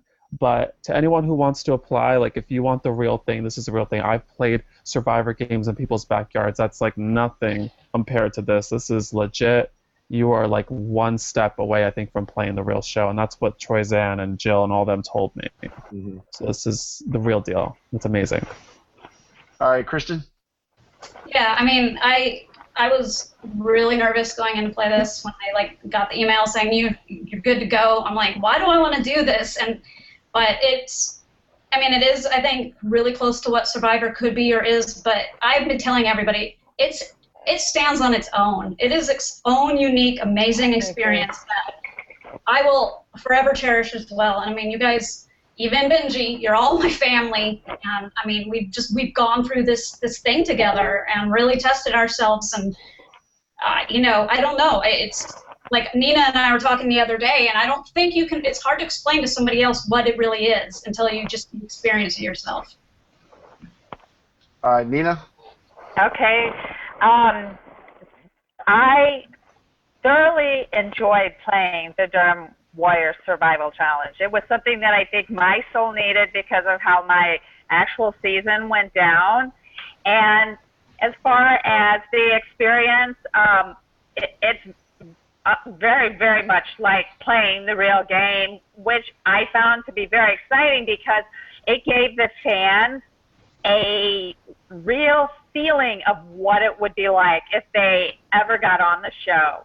And what I really enjoyed about this particular event, I've been to a couple of other reality TV show events, charity events. What I really liked about this one was the camaraderie that came along with it. I think it's an experience that you really only understand as a group, as a family, because you do kind of come together as a family. And I don't think that unless you've done it, it's really hard to understand how you feel about each other as a family doing something like this. And it's exactly the same way when you do the real Survivor. I mean, it's just an experience that is really hard to explain to people who have never done it.